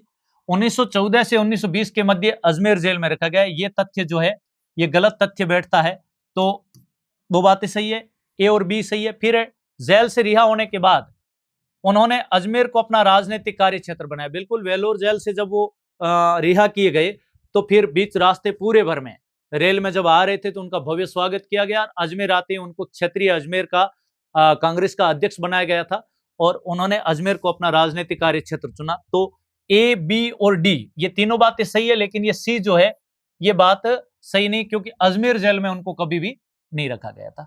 तो बातें ए, बी और डी सही हो जाएगी। ए, बी और डी सही है। यहां पर पूछा है सही कौन से है, तो उत्तर सही हो जाएगा 1 नंबर विकल्प। अगला प्रश्न है, निम्नलिखित में से कौन से नेता सिरोही राज्य प्रजामंडल से संबंधित थे? गोकुल भाई भट्ट सीधा सीधा है। बाबू टेकचंद सिंधी, इनका भी नाम प्रजामंडल से संबंधित है। सौभाग्यमल सिंधी का नाम कहीं पर भी हमें मिला नहीं। इसकी जगह पर समर्थमल सिंघी नाम मिलता है। यहां पर किताब में सिंघी लिखा हुआ, यहां सिंधी पूछा, एक ही बात है। तो ये दोनों ही नाम आप देखोगे, ये विनीता परिहार की जो प्रजामंडल से संबंधित पुस्तक चलती है राजस्थान हिंदी ग्रंथ अकादमी की, उसका मैंने साथ में संदर्भ दिया है। तो इसमें आप देखोगे स्पष्ट लिखा हुआ है कि 16 अप्रैल 1935 को बंबई में प्रवासी सिरोही प्रजामंडल की स्थापना वृद्धि शंकर त्रिवेदी, भीमा शंकर शर्मा, समर्थलाल सिंघी, टेकचंद सिंधी। तो आप देखोगे टेकचंद का नाम है, गोकुल भाई भट्ट का नाम सीधे तौर पर है, समर्थमल सिंघी जरूर लिखा हुआ, लेकिन सौभाग्यमल सिंधी अन्य किसी भी किताबों में भी हमें नहीं मिला। इस हिसाब से उत्तर जो बैठता है वो आपके केवल ए और बी सही बैठता है। नेक्स्ट, निम्नांकित कथनों को पढ़िए और सही विकल्प को चुनिए। यह सवाल भी अब लोकप्रिय हो गया है। यह सवाल पहले भी एक बार पूछा गया था, लेकिन यहां पर थोड़ा सा सवाल को आगे बढ़ा करके पूछा है कि फैजल अली खान पठान ने 1857 की क्रांति में मुगल बादशाह के पुत्र की सैनिक सहायता की थी, बिल्कुल की थी। उन्होंने उस समय के तत्कालीन मुगल बादशाह बहादुर शाह जफर के पुत्र को सैनिक सहायता दी थी। फैजल अली खान पठान ढूंढ ठिकाने के कामदार थे, बिल्कुल, दोनों ही बातें सही है। तो ए और बी दोनों सही हो जाएंगे। निम्नांकित में से कौन निमड़ा भील सम्मेलन से संबंधित थे? मोतीलाल तेजावत, मामा बालेश्वर दयाल, नाना भाई खाट, गोविंद गिरी। तो आपको पता है निमड़ा कांड एक ही आंदोलन से संबंधित है और इससे संबंधित मोतीलाल तेजावत थे। Thank you.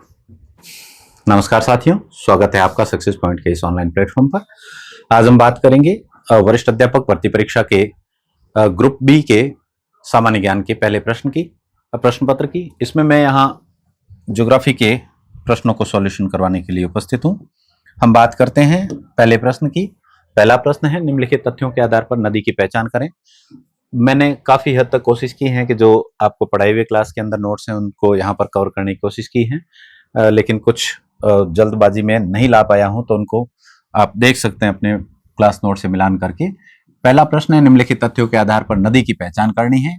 यह बिछामेड़ा से उद्गमित होती हैं, गोमती और सारणी इसकी सहायक नदियां, और बेणेश्वर में यह त्रिवेणी संगम बनाकर शामिल होती हैं। तो यहाँ से आप देख सकते हैं ये सोम नदी का यहाँ पर फैक्ट दिया हुआ है, बिछामेड़ी की पहाड़ियों से उद्गमित हो रही है। उद्गम पश्चात यह नदी यहाँ से घूम रही है और बहते हुए आगे की ओर जाकर यह बेणेश्वर धाम में जाखम के साथ मिलकर माही में शामिल होती है। ठीक है, एक फैक्ट। दूसरा फैक्ट, और गोमती और सारणी इसकी सहायक नदी है। तीनों इफेक्ट एग्जैक्टली यहां से हैं, तो इसका मतलब ये किसका बता रहा है? सोम नदी का।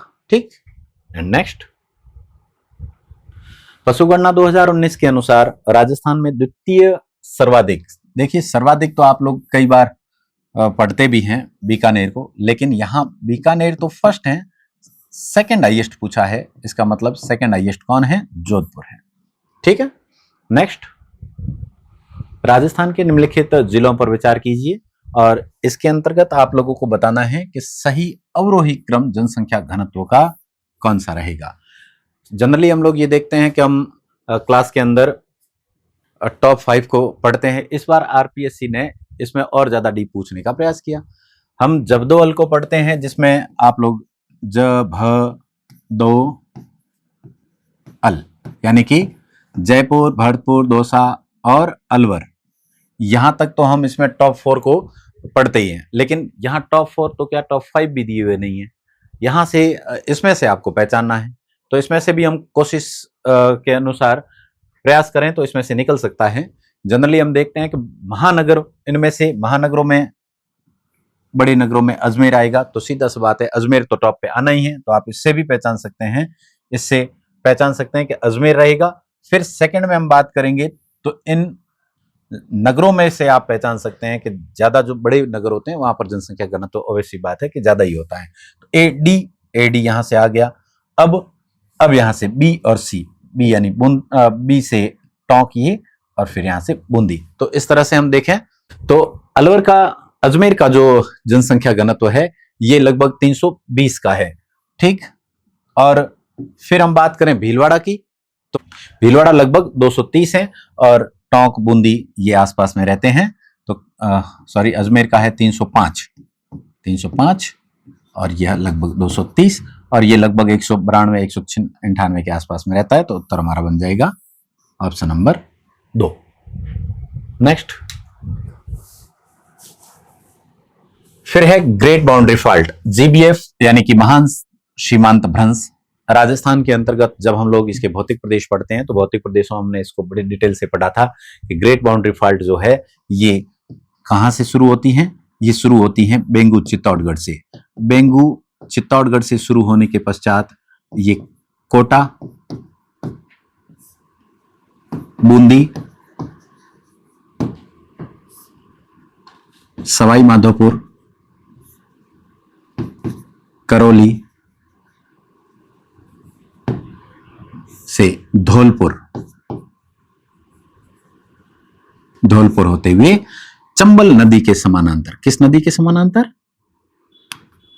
चंबल नदी के समानांतर या विंध्यन कगार के समानांतर ऊपर की ओर जाती हैं। तो ये इस प्रकार से 6 जिलों से होकर गुजरती हैं। ठीक, कोटा आया है, चित्तौड़गढ़ आया है, धौलपुर आया है, लेकिन चूरू इसमें नहीं है। यहां से 6 जिले कौन से हैं देख सकते हो, चित्तौड़गढ़, कोटा, बूंदी, सवाई माधोपुर, करौली और धौलपुर इसमें है। ये क्लास में आपको पढ़ाया हुआ है, तो आप इससे स्पष्ट पहचान सकते हैं कि इसका जीबीएफ का चूरू से कोई लेना देना नहीं है। नेक्स्ट बात करें, जिलों के किस युग्म में पर्यावरण संरक्षण और कचरे के अनुसंधान पुनर्प्राप्ति को बढ़ावा देने के लिए एक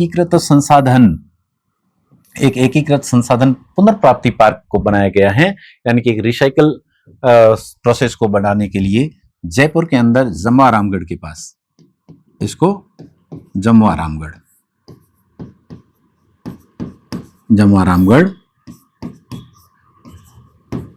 जयपुर में इसको स्थापित किया गया। अब कोटा साथ में, तो जयपुर के साथ और कुछ है नहीं, कोटा वाला यही ऑप्शन सही रहेगा। बाकी जयपुर के अंदर यह पार्क स्थापित किया जा रहा है। प्रॉपर जगह कौन सी है? जमवा रामगढ़, जगह जमवा रामगढ़, और इसका भी एक स्थान है थोलाई। ठीक है, थोलाई में। ओके, नेक्स्ट चलते हैं अगले प्रश्न पर। निम्नलिखित में से राजस्थान के निम्नलिखित जिलों में से कौन सा उनके सामान्य वार्षिक वर्षा का आरोही क्रम में सही व्यवस्थित है? तो हम लोग यहां से पढ़ते हैं कि वर्षा की जो मात्रा या वर्षा की मात्रा दक्षिण पूर्व से उत्तर पश्चिम की ओर निरंतर कम होती हैं। ठीक है, इस तरह से जा रहे हैं तो हम देखेंगे कम हो रही है, और इधर की ओर जाएंगे तो वृद्धि। ठीक है, तो हमें यहां पर क्या बताना है, हमें बताना है इसके अंतर्गत आरोही क्रम, मतलब छोटे से बड़े की ओर। ठीक है, तो इनमें से हनुमानगढ़, जयपुर, बारां और झालावाड़, क्योंकि आप जानते हैं झालावाड़ में सबसे ज्यादा बारिश होती है, तो इसमें से अब कैसे पहचानना है, तो इसमें से सबसे पश्चिम में कौन सा है, हनुमानगढ़ से फिर इधर से आएंगे तो जयपुर आ जाएंगे, जयपुर के बाद में आएंगे तो हम बारां आएंगे, और बारां के बाद में सबसे लास्ट में झालावाड़। तो इस तरह से हनुमानगढ़, जयपुर, बारां और झालावाड़ इसका राइट आंसर रहेगा, ऑप्शन नंबर 1। ठीक है, नेक्स्ट बात करें, राजस्थान ग्रामीण पर्यटन योजना 2022 के संबंध में इन कथनों पर विचार करना है, और हमें यहाँ पर यहाँ बताना है कौन कौन से कथन सही हैं। पहला कथन है कि यह योजना 5 मार्च 2022 को लागू की गई। यह आपके सामने राजस्थान पर्यटन विभाग का गजट नोटिफिकेशन या इसकी अधिसूचना है, जिसमें आप देख सकते हैं कि यह लागू हुआ है 30/11/2022 से। ठीक है, 30/11/2022 से यह ग्रामीण पर्यटन योजना 2022 को एतद द्वारा प्रभावी किया जाता है। ठीक, तो इसका मतलब क्या हुआ, ये कथन गलत है, क्योंकि इसको कब लागू किया गया है, इसे लागू किया गया है 30/11/2022 को। ठीक है, ये गलत हो गया। फिर 35 लाख रुपए तक के ऋण पर 7% ब्याज। अब देखें, ये पूरा इसका ऑफिशियल वेबसाइट का डेटा है, इसमें से आप देख सकते हैं कि कितने प्रोत्साहन राशि है, 25 लाख, और प्रतिशत कितना है, 8। इसका मतलब है कि 25 लाख की राशि और ब्याज का प्रतिशत है 8% है, तो ये भी कथन हो गया गलत, ये भी हो गया गलत। फिर न्यूनतम 1 करोड़ रुपए के निवेश करने वाली इकाइयों को 10 वर्ष तक SGST का 100% तक पुनर्भरण किया जाएगा। अब यहां से आप देख सकते हैं, इसका भी फैक्ट यहां पर स्पष्ट रूप से दिया हुआ है, SGST का देय राशि या जमा का 100% पुनर्भरण किया जाएगा, तो केवल सी सही है। इसका उत्तर क्या होगा, केवल सी। ओके, नेक्स्ट, माही कंचन, माही धवल संकरित किस्में किसकी हैं? बहुत बार हम क्लास में इस पर कृषि में भी बात करते हैं और पूर्वी मैदान वाले भाग में भी बात करते हैं, जिसमें हम पढ़ते हैं माही बेसिन, और माही बेसिन के अंतर्गत माही बेसिन और माही बेसिन में आप देखते हैं कि यह जो आपके क्लास नोट्स का रजिस्टर में यह दे रखा है, माही सुगंधा किसकी है? चावल की। लेकिन हमने पूछे माही कंचन, माही धवल, ये दोनों किसकी है? मक्का की है। तो उत्तर हो गया ऑप्शन नंबर 2, मक्का।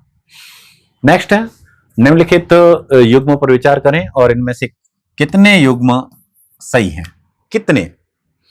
तो यहां पर पढ़ते हैं, सदाबहार और अर्ध सदाबहार वन माउंट आबू के पास पाए जाते हैं, ये सही बात है। शुष्क सागवान वन डूंगरपुर, उदयपुर, बांसवाड़ा, प्रतापगढ़, कोटा, बारां, झालावाड़ में पाए जाते हैं, ये भी कथन सही है। सालार वन की बात करें तो 25 से 50 सेंटीमीटर का क्षेत्र, तो यह तो मरुस्थल होगा, और मरुस्थल में सालार वन नहीं पाए जाते हैं, तो ये कथन हो गया आपका गलत। अब बांस के वनों की बात करें तो बांस सबसे ज्यादा बांसवाड़ा में पाया जाता है, ये भी सही है। तो इसमें ABC यानी कि ABD कहने का तात्पर्य है पहला, दूसरा और चौथा सही है, यानी टोटल कितने सही हैं? कितने? तो केवल 3। इनमें से कितने युग्म सही हैं? केवल 3 युग्म सही हैं और 1 गलत है। ओके, नेक्स्ट है, कृष्णा नदी के संदर्भ में हमें यहां पर बात करनी है। कृष्णा नदी और कथनों पर विचार करें और आपको इनमें से बताना कौन कौन से कथन सही हैं। सबसे पहला दे रखा है कि यह सबसे बड़ी पूर्व की ओर बहने वाली प्रायद्वीपीय नदी है।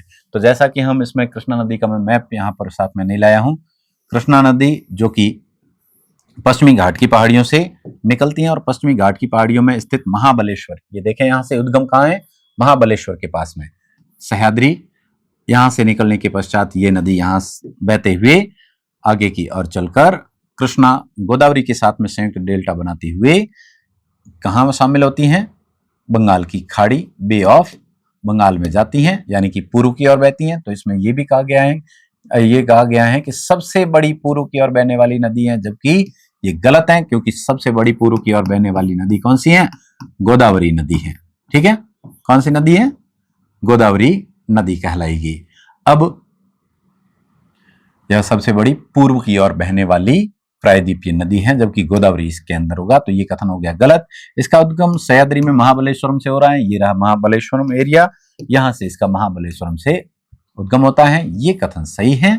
कोयना, तुंगभद्रा और भीमा इसकी सहायक नदियां हैं। तो ये रही इसकी सहायक नदियां, जिसमें कोयना नदी, तुंगभद्रा नदी और भीमा नदी इसकी सहायक नदियां हैं। फिर एक और बात कि इसमें कुल जल ग्रहण क्षेत्र सबसे ज्यादा कर्नाटक का है। यहां से देख सकते हैं, हमने स्पष्ट रूप से लिखा है कि कृष्णा का अपोहा बेसिन 2.58 लाख वर्ग किलोमीटर है, जिसका सर्वाधिक भाग महाराष्ट्र में है। कहां पे है? महाराष्ट्र में। तो इसका मतलब क्या है? ये भी कथन गलत है। इसकी जगह पर क्या होगा? महाराष्ट्र होगा। ठीक, तो ये कथन गलत, ये कथन सही, ये कथन सही और ये कथन गलत, यानी कि बी और सी इसका उत्तर सही रहेगा। Option number 1। ठीक है, चलें अगले प्रश्न पर। अगला प्रश्न है सीबीडी के संबंध में। निम्नलिखित में से कौन सा जैव विविधता सम्मेलन यानी कि सीबीडी के 3 प्राथमिक उद्देश्यों में शामिल नहीं है? इसके जो 3 प्राथमिक उद्देश्य है उसमें कौन सा शामिल नहीं है? तो सबसे पहला है आनुवांशिक संसाधनों से उत्पन्न होने वाले लाभ का निष्पक्ष और समान बंटवारा, बाकायदा ये सही है। फिर स्थानीय जनजातियों द्वारा वन संसाधनों के उपयोग की अनुमति नहीं, इसकी अनुमति नहीं दी जा सकती है। ठीक है, तो इसका मतलब है कि इसमें हम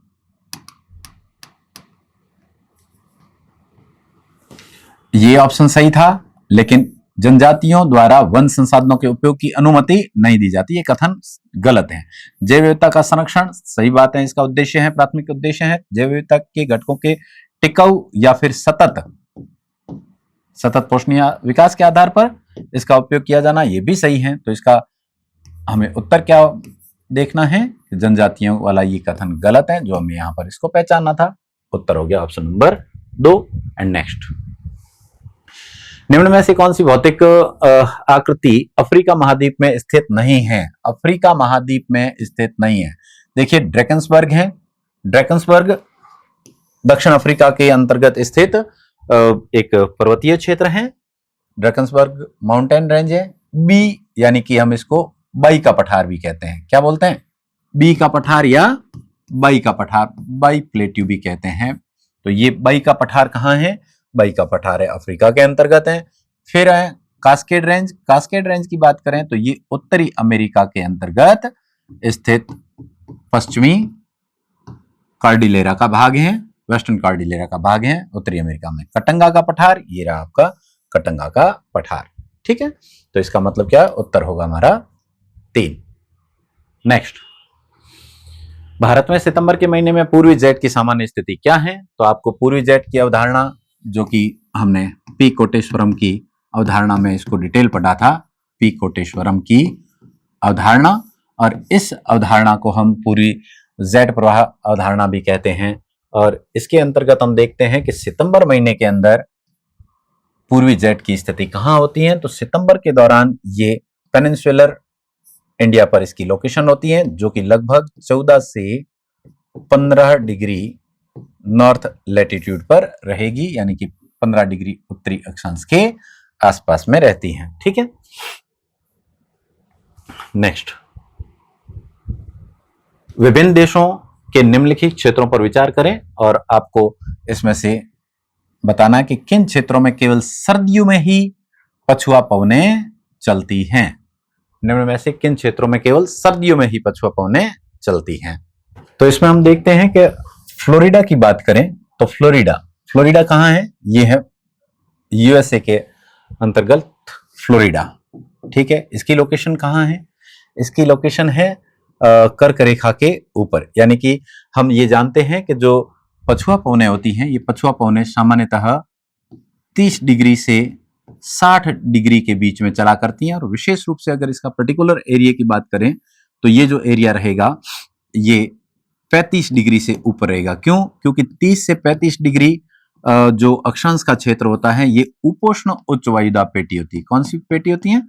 उपोष्ण उच्च वायुदाब पेटी होती है। और यहाँ उपोष्ण उच्च वायुदाब से ये 60 डिग्री के उपध्रुवीय निम्न वायुदाब की ओर चलने वाली पवनें हुआ करते हैं। तो सामान्यतः हम कहेंगे कि ये 30 डिग्री से तो ऊपर होना चाहिए, जबकि यहाँ पर हम फ्लोरिडा को तो 30 डिग्री से अंदर, यानी कि व्यापारिक पवनों के क्षेत्र में पड़ रहे हैं, यहाँ व्यापारिक पवनें चला करती हैं। फिर मध्य चिली की बात करें तो ये है ट्रॉपिक ऑफ कैप्रिकॉन, यानी कि मकर रेखा, इससे नीचे है, तो यहाँ पर बकायदा पछुआ पवनें चला करती हैं। क्योंकि मध्य चिली का जो क्षेत्र है ये लगभग आप इसे देख सकते हैं कि यह 40 डिग्री के आसपास रहेगा, तो ये पछुआ पवनों के प्रभाव में रहेगा। और इसी जगह पर ये ऑस्ट्रेलिया का दक्षिण पश्चिम भाग है, तो दक्षिण पश्चिम ऑस्ट्रेलिया के भाग पर भी ये चला करेंगी। तो कहने का मतलब है कि यह मध्य चिली और दक्षिण पश्चिम ऑस्ट्रेलिया पर चलेगी, लेकिन फ्लोरिडा पर नहीं चलेगी। तो उत्तर क्या होगा? उत्तर होगा बी और सी, ऑप्शन नंबर 3 बी और सी इसका बेस्ट आंसर रहेगा। ठीक है, नेक्स्ट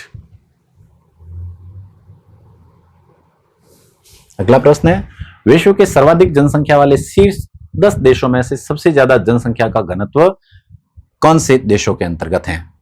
तो यहां से हम देखते हैं कि विश्व में सबसे ज्यादा जनसंख्या वाले देशों की बात करें तो टॉप 10 के अंदर हैं बांग्लादेश है, पाकिस्तान है, इंडिया है, नाइजीरिया है, ब्राजील है। लेकिन इसके अंदर आपको सर्वाधिक जनसंख्या घनत्व वाले देश को पहचानना है। तो हम बांग्लादेश की बात करें तो हम सब जानते हैं कि बांग्लादेश का जनसंख्या घनत्व लगभग 1350 के आसपास रहता है, क्योंकि ये एक डेल्टा एरिया के अंतर्गत है। और जबकि इंडिया की बात करें तो यहाँ इंडिया के अंदर जनसंख्या का घनत्व 2011 के अनुसार लगभग 382 है। तो इसका मतलब क्या है, यहाँ पाकिस्तान इसमें कम रह जाता है, तो बांग्लादेश और इंडिया इसमें टॉप पे रहेंगे। ठीक है, बांग्लादेश लगभग 250 के आसपास में रहती है, इसलिए यहाँ से ये ब्राजील तो और भी ज्यादा कम हो जाता है 150 के आसपास, इसलिए पिछड़ जाते हैं। तो इंडिया और बांग्लादेश इसका राइट आंसर रहेगा। नेक्स्ट है, निम्नलिखित में से कौन सी एक उष्णकटिबंधीय आर्द्र पर्णपाती वन की प्रमुख प्रजाति है? जब हम पर्णपाती वनों की बात करते हैं उसमें से पर्टिकुलर उष्णकटिबंधीय आर्द्र पर्णपाती की बात करें तो इसमें हम सागवान प्रकार की वनस्पति को इसका बेस्ट एग्जाम्पल मानते हैं। इसी कारण से इसको हम सागवान प्रकार की वन भी कहते हैं। हालांकि शीशम भी इसमें आता है, लेकिन शीशम जो है वो सदाबहार या अर्ध सदाबहार वनों के अंदर आ जाता है, जिसको हम सदाबहार और अर्ध सदाबहार में पढ़ते हैं। हालांकि शीशम इसमें भी होता है, लेकिन ये इसकी क्वालिटी वाइज पर्टिकुलर अगर मुख्य की बात करें तो ये सागवान इसका बेस्ट आंसर रहेगा। ठीक है, नेक्स्ट, क्योंकि इसमें महोगनी, अबोनी, शीशम का जो है ना अबोनी, जामुन, ये जो है सदाबहार और अर्ध सदाबहार प्रकार के वृक्ष हैं। सागवान बेस्ट आंसर। खारदुंगला पास की बात करें तो ये ट्रांस हिमालय के अंतर्गत लद्दाख श्रेणी में, क्लास नोट्स में आप इसको आराम से इस डायग्राम के माध्यम से ही समझ सकते हैं। देखिएगा, काराकोरम रेंज में काराकोरम दर्रा, लद्दाख श्रेणी में खारदुंगला पास, ये रहा खारदुंगला पास। जास्कर श्रेणी में फोटुला पास है, तो आप इसमें से देख सकते हैं खारदुंगला दर्रा कहाँ है, लद्दाख श्रेणी के अंतर्गत अवस्थित है।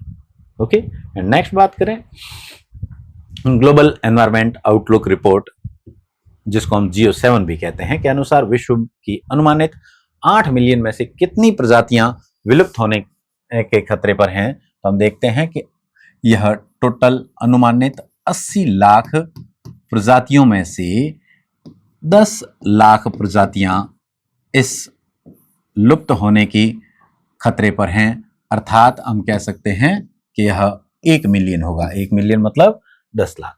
ठीक है, नेक्स्ट और लास्ट है,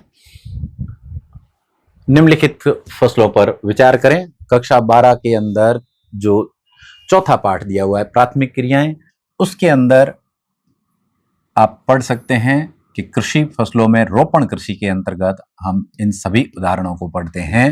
रोपण फसलें हैं कॉफी, रबर, कोको और गन्ना, यानी कि A, B, C और D। ठीक है, तो ये इस प्रकार से हमारे ज्योग्राफी के इंडिया, वर्ल्ड और राजस्थान तीनों पोर्शन को मैंने यहाँ पर कवर करवाया है। नेक्स्ट फिर से हम अगले C सीरीज के सॉल्यूशन के साथ फिर से हाजिर होंगे। तब तक के लिए बहुत बहुत धन्यवाद। उम्मीद करता हूँ आपका पेपर अच्छा हुआ होगा। अगर हिंदी मैं यहाँ मेरे अनुमान की बात करूँ तो हिंदी सब्जेक्ट के स्टूडेंट्स ने अगर इस बी ग्रुप के अंदर 40 से 45 प्रश्न रखे हैं, या यूं कहें कि इसमें पासिंग मार्क्स आप लेके आए हैं 45 के आसपास में भी, तब भी आप अपने सब्जेक्ट के बेस पे सीट को आराम से कवर कर सकते हैं। अच्छा लेवल का प्रश्न पत्र था, इस कारण से मैं कहूँगा यदि किसी ने 45 से 50 किए हैं तो वो बेस्ट में आएगा। Okay, thank you. नमस्कार साथियों, एक बार फिर से आपका स्वागत है सक्सेस पॉइंट। हम बात कर रहे हैं मुख्य रूप से ग्रुप बी पेपर की, और उसमें जो शिक्षा मनोविज्ञान के जो प्रश्न आए हैं उन प्रश्नों की बात करते हैं। अगर ओवरऑल प्रश्नों की मैं बात करूं तो इनका जो स्तर था वो काफ़ी हद तक समझ आधारित था। उसमें से लगभग 80 से 90% प्रश्न वही आए हैं जो हमने क्लासरूम में पढ़े थे, और उसके अलावा 2-3 प्रश्न ऐसे भी हैं जिनको केवल आपने समझ के आधार पर देखा है तो उसको सही कर सकते हैं। एक प्रश्न है, उसके बारे में मैं भी कहता हूं कि जो आरपीसी होगी उसके अनुसार क्या उत्तर होगा वो देखेंगे। तो हम सॉल्यूशन लेते हैं बिल्कुल और उसी के अनुसार बात करते हैं। सबसे पहला जो प्रश्न आपके सामने है, कक्षा में विद्यार्थियों के अधिगम में अंतर स्पष्ट रूप से दिखाई देता है। निम्नलिखित में से कौन सा कथन विद्यार्थियों के अधिगम संबंधी इन अंतर को स्पष्टीकरण नहीं है? अब बात किसकी कर रहे हैं? ये पूरा पेपर ऐसा था जहां सवाल और विकल्प ढंग से पढ़े हैं तो आपके 4-5 सवाल गलत नहीं होंगे। अभी मैं तरीका बताऊंगा और ये भी बताऊंगा कि आपने गलती कहाँ की होगी। और क्लासरूम में भी स्पेशल मैंने कहा था थोड़ा सा ध्यान रखना, एक एक चीज को मैंने अलग बांट के कहा था। तो प्रूफ के साथ भी हम आपको चीजों को एक्सप्लेन करेंगे, थोड़ा सा देखिए आराम से। अधिगम में अंतर स्पष्ट रूप से दिखाई देता है। कौन सा कथन अधिगम संबंधी अंतरों का स्पष्टीकरण नहीं है, अधिगम का स्पष्टीकरण नहीं दे रहा है? कुछ विद्यार्थी अधिक आसानी से सीख लेते हैं जबकि कुछ का सीखना कठिन होता है। तो सही है, अधिगम सबका समान नहीं होता है, सबकी परिस्थितियां अलग अलग हैं। अधिगम एक विधि कुछ विद्यार्थियों के लिए अनुकूल होती है जबकि अन्य के लिए नहीं। तो कई विधियां होती है, किसी बच्चे को उस विधि से समझ में आ जाता है, किसी को उन विधि से, सभी एक विधि से समान रूप से नहीं सीख सकते। किसी को खेल विधि के द्वारा होता है, कोई मुख्य रूप से प्रोजेक्ट विधि है, समस्या समाधान विधि है। तो अनेक विधियां हैं, अलग अलग है। उसी के अनुसार कक्षा का अधिगम वातावरण भी विद्यार्थियों की व्यक्तिगत प्रकृति पर निर्भर करता है। तो बिल्कुल इंडिविजुअल जैसी जिसकी प्रकृति होगी उसी पर निर्भर करेगा। तो ऐसा देखें तो भी अपना तीनों में से चौथा लास्ट बच जाता है। और समझ के देखें तो भी हम देख सकते हैं कि विद्यार्थियों की अधिगम शैलियां आपस में समरूप होती है। समरूप यानी समान, तो समरूप नहीं होती है, भिन्न भिन्न होती है, क्योंकि प्रत्येक बालक, प्रत्येक विद्यार्थी भिन्न भिन्न अलग अलग होते हैं। तो समान रूप से सभी शैलियां, सबका जो तरीका है, सबका जो स्टाइल है वो एक नहीं हो सकता, वो अलग अलग है। तो ये सिंपल बेसिक आपकी समझ आधारित सवाल था। जब कोई व्यक्ति किसी दूसरे व्यक्ति के व्यवहार, अब यहाँ लैंग्वेज देखना, जब कोई व्यक्ति किसी दूसरे व्यक्ति के व्यवहार और संवेगों पर इच्छित प्रभाव उत्पन्न कर रहा है। आप शब्द को समझते, आपने चाहे सिद्धांत उसका नहीं पढ़ा है, लेकिन इस लैंग्वेज को देख लो कि ये कह रहा है कि इच्छित प्रभाव उत्पन्न करना। तो किसी पर आप अपना प्रभाव जमाएंगे, इसका मतलब क्या है? पावर। अपना प्रभाव जमा रहे हैं, आप में शक्ति है, पावर है, उसी रूप में आप एक्सपेरिमेंट कर रहे हैं। तो यह किस मनोसामाजिक प्रेरक को अंकित करता है? उपलब्धि की आवश्यकता, यहाँ कोई उपलब्धि तो प्राप्त कर नहीं रहा है, वहां प्रभाव अपना जमा रहा है। शक्ति की आवश्यकता, तो सीधा सही हो गया। शक्ति की संबंधता, संबंधता वहां आता जहां हम मेल जोल की बात करते, सामाजिक सहसंबंध की बात करते, अपनेपन की बात करते, दूसरों के साथ संबंधों की बात करते, तो ये आ जाता अन्वेषण, खोज, समस्या समाधान, ऐसा वर्ड आता तो अन्वेषण आता। इसका मतलब अगर आपने सवाल की लैंग्वेज के अनुसार इजी माइंड से चले हैं और आंसर किया, तो ये दोनों सवाल बेसिक नॉलेज पे थे कि आपने प्रश्न को सही ढंग से पढ़ा है या नहीं पढ़ा है।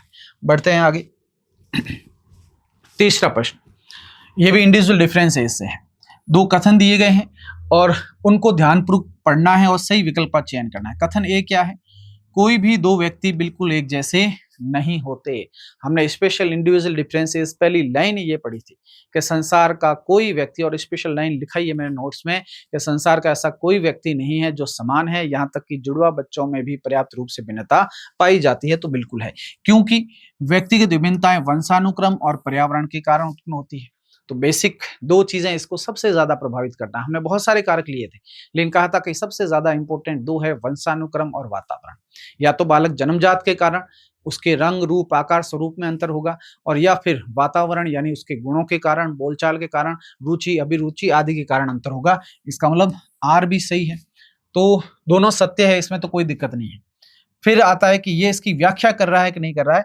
तो ए और आर दोनों सत्य है, और आर है वो ए की व्याख्या कर रहा है कि व्यक्तिगत विभिन्नताएं वंशानुक्रम और पर्यावरण के कारण ही उत्पन्न होती है, और इसी के कारण एक व्यक्ति दूसरे व्यक्ति से क्या है, भिन्न या अलग नजर आता है। ये हमने क्लासरूम में भी स्पेशल अलग से लिखाया था, और शुरू में कहा था कि ये कि वैज्ञानिक स्वरूप एक व्यक्ति दूसरे व्यक्ति से क्या होता है, भिन्न या अलग होता है। और इसीलिए हमने कहा कि एक व्यक्ति से दूसरे व्यक्ति का भिन्न या अलग होना ही व्यक्तिगत विभिन्नता है। और प्रभावित करने वाले कारकों में इंपॉर्टेंट रूप से हमने कहा था वंशानुक्रम और वातावरण है। इसी के कारण मुख्य रूप से जो चीजें अलग होती है, तो क्लासरूम में हमने स्पेशल इसको समझा था। फिर अगला लेते हैं अल्बर्ट बांडुरा, और हमने सेकंड ग्रेड में कहा था कि इस सिद्धांत का अन्य नाम जो है पहले सामाजिक रूप से सोशल लर्निंग थ्योरी रखा गया, लेकिन फिर इसमें इसने परिवर्तन करके जो कॉग्निटिव डेवलपमेंट है इस वर्ड को लिया।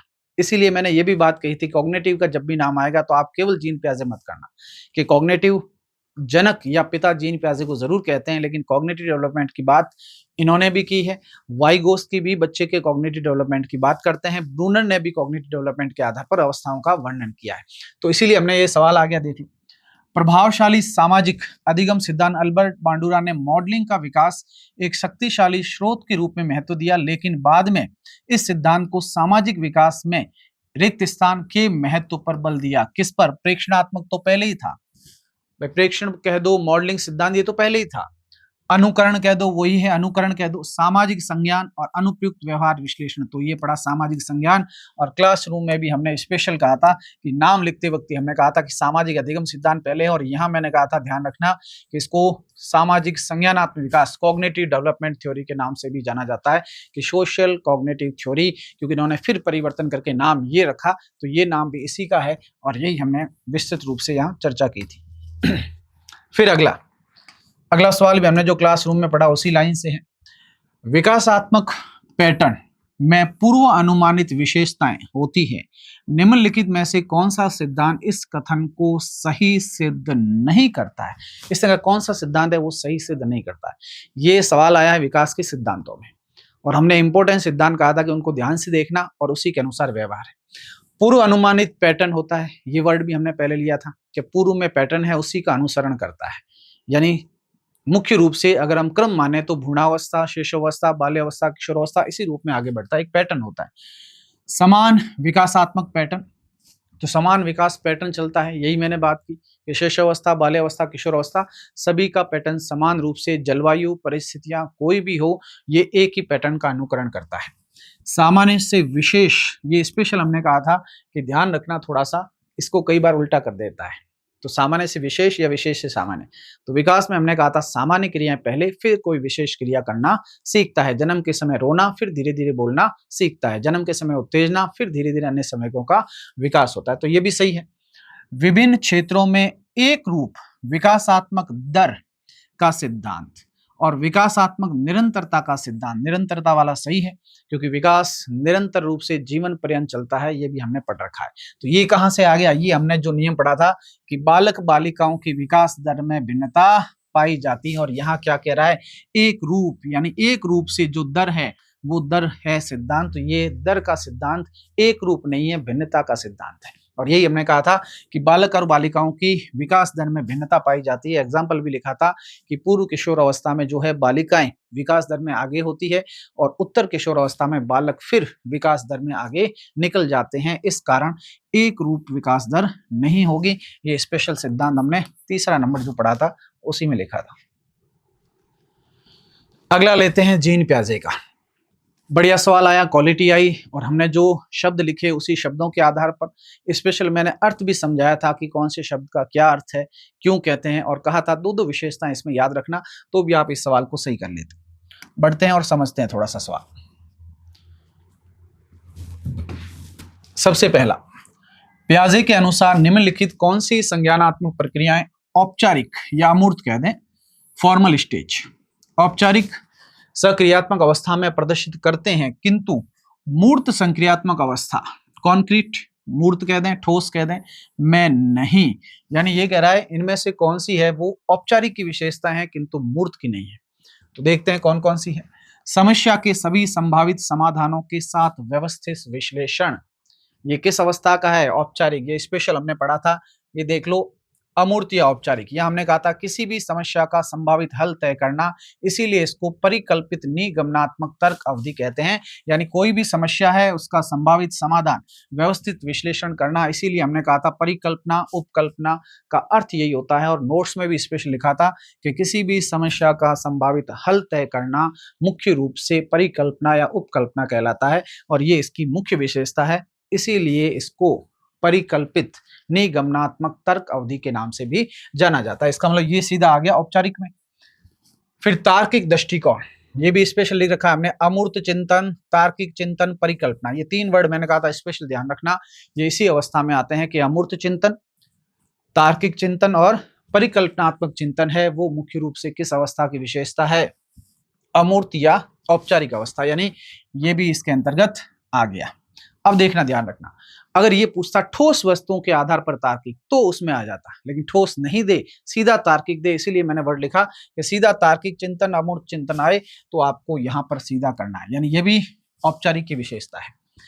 एकाधिक वर्गीकरण, एक से अधिक वर्गीकरण, ये हमने कहा था कि यहाँ आदि तत्व जो मूर्त या ठोस अवस्था है इसमें हमने कहा था बच्चा संरक्षण संबंधी गुणों का विकास कर लेता है, सह संबंध अंतर विभेद तुलना करना सीख जाता है।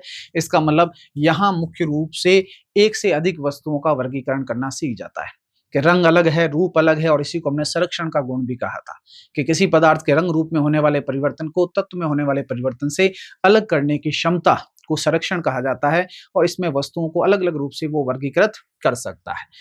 उच्च क्रम संरचना का उपयोग, उच्च क्रम, तो हमने कहा था ये मुख्य रूप से परिकल्पनात्मक चिंतन और समस्या समाधान, यानी सारी समस्या समाधान को उच्च क्रम में है वो औपचारिक में आ गया। वर्ग समावेशन, अलग अलग वर्ग संबंध, सह संबंध, विभेद, वर्ग, ये सारी जो चीजें हैं ये मूर्त में आ जाती है, यानी ये आपका मूर्त में आ गया, ये भी मूर्त में आ गया। बाकी चीजें अमूर्त या औपचारिक के रूप में आती है, इसलिए आपके सामने 3 आ गया, हमारे सामने 1 2 और ये 3, यानी ए बी और डी किसमें है, ए बी और डी। 1 नंबर में मुख्य रूप से सही है हमारा पहला उत्तर, जो मुख्य रूप से औपचारिक। तो बिल्कुल थोड़ा सा साइंस समझना था और उसी के अनुसार जो लाइनें हैं तार्किक दृष्टिकोण, समस्या और उच्च क्रम वाला आपने कर दिया तो बिल्कुल आपका सही है। यह हमने लिखा था तर्क वितर्क करना, समस्या समाधान आदि गुणों का विकास करता है, ये लैंग्वेज भी हमने लिखी थी कि समस्या समाधान। फिर ये नया टॉपिक 21वीं सदी, कल पेपर था ए ग्रुप का, उसमें भी अपनी लाइन हूबहू आई है और इसमें भी हमने स्पेशल लिखाया, वो भी सवाल यहीं से आया है। देखते हैं 21वीं सदी के कौशलों के संदर्भ में 4CS का समर्थन किया है, निम्नलिखित में से कौन सा 4C के अंतर्गत सार्थक श्रेणी को नहीं दर्शाता है, आलोचनात्मक चिंतन, प्रतिस्पर्धा, संप्रेक्षण, सृजनात्मक या नवाचार।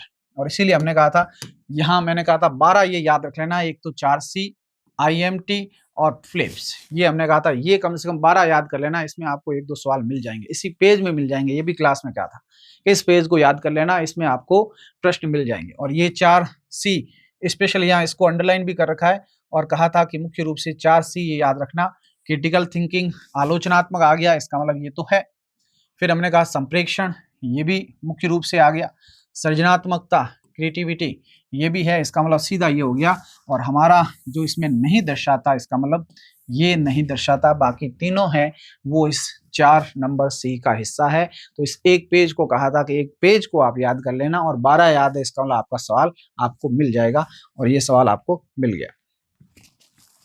फिर यहाँ सवाल वापस अपना कथन, पूर्व अनुभव अंतर्दृष्टि, अंतर्दृष्टि या सूझ के सिद्धांत का है और इसको भी हमने बारीकी से क्लासरूम में अच्छी तरह समझा था। पूर्व अनुभव अंतर्दृष्टि में सहायता करता है, तो बिल्कुल सहायता करता है और इसको उदाहरण द्वारा समझा था कि मुख्य रूप से जब कोहलर ने प्रयोग किया सुल्तान पर और सुल्तान ने जब 4 स्थितियों में प्रयोग किया तो दूसरी स्थिति में उसने पूर्व अनुभव का सहारा लिया, यानी पिछली बार उसने एक छड़ी का प्रयोग किया तो दूसरी बार सीधा उसने एक छड़ी के द्वारा सहायता की। दूसरे प्रयोग में पहली बार एक बॉक्स लाया तो सीधा दूसरी बार जब प्रयास किया तो ऐसे ही कोशिश नहीं की, सीधा एक बॉक्स लाकर केलों को प्राप्त करने का प्रयास किया। और इसीलिए हमने यहाँ स्पेशल लिखा था कि पूर्व अनुभव, ये सूझ की विशेषताओं में यहाँ पर कि पूर्व अनुभव हमेशा सूझ में सहायक होते हैं, तो बिल्कुल सहायता करते हैं। अंतर्दृष्टि अधिगम संबंधों के प्रत्यक्षीकरण पर निर्भर नहीं करता है, इसने लिखा नहीं करता है, जबकि करता है।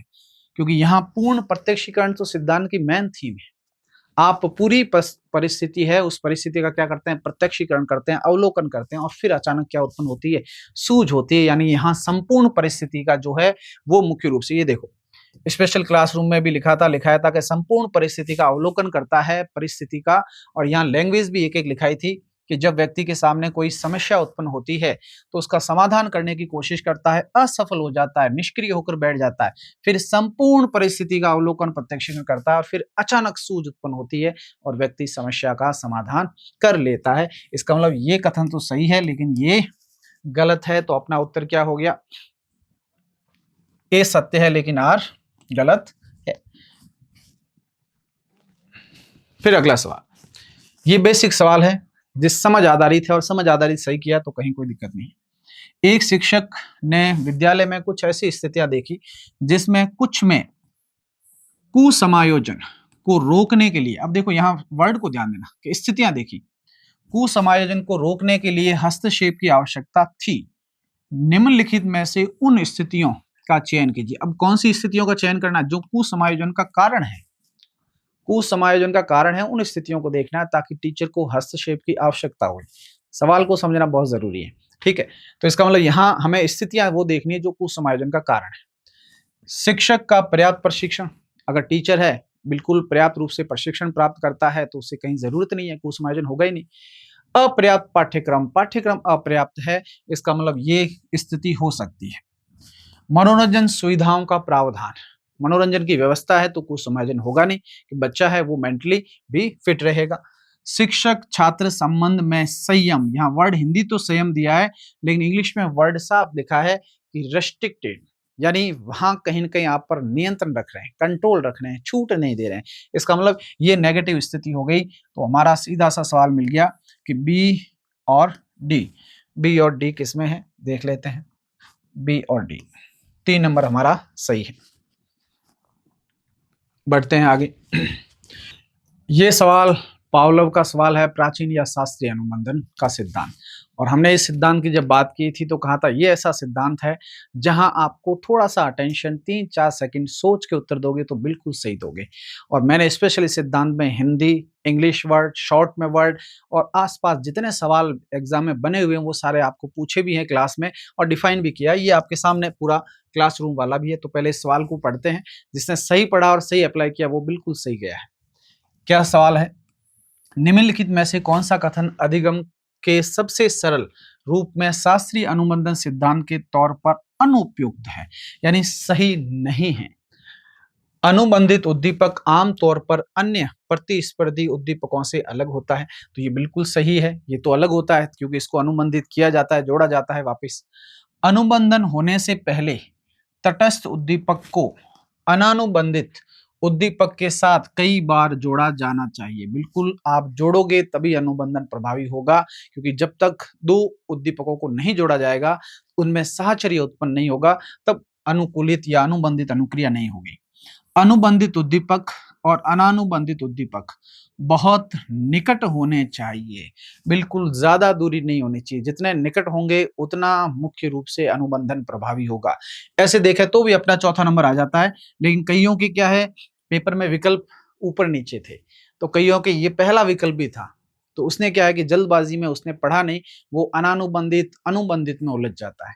तब मैंने कहा था पहले लिख लेना, ऐसा जो भी आए कि अनुबंधित है उसको कंडीशन स्टिमुलस, ये अनकंडीशन है। तो अनकंडीशन आए तो अनकंडीशन हमारे क्या था, भोजन, ये भी मैंने कहा था लिख देना। और ये क्या था, घंटी की ध्वनि, ये घंटी की ध्वनि स्पेशल।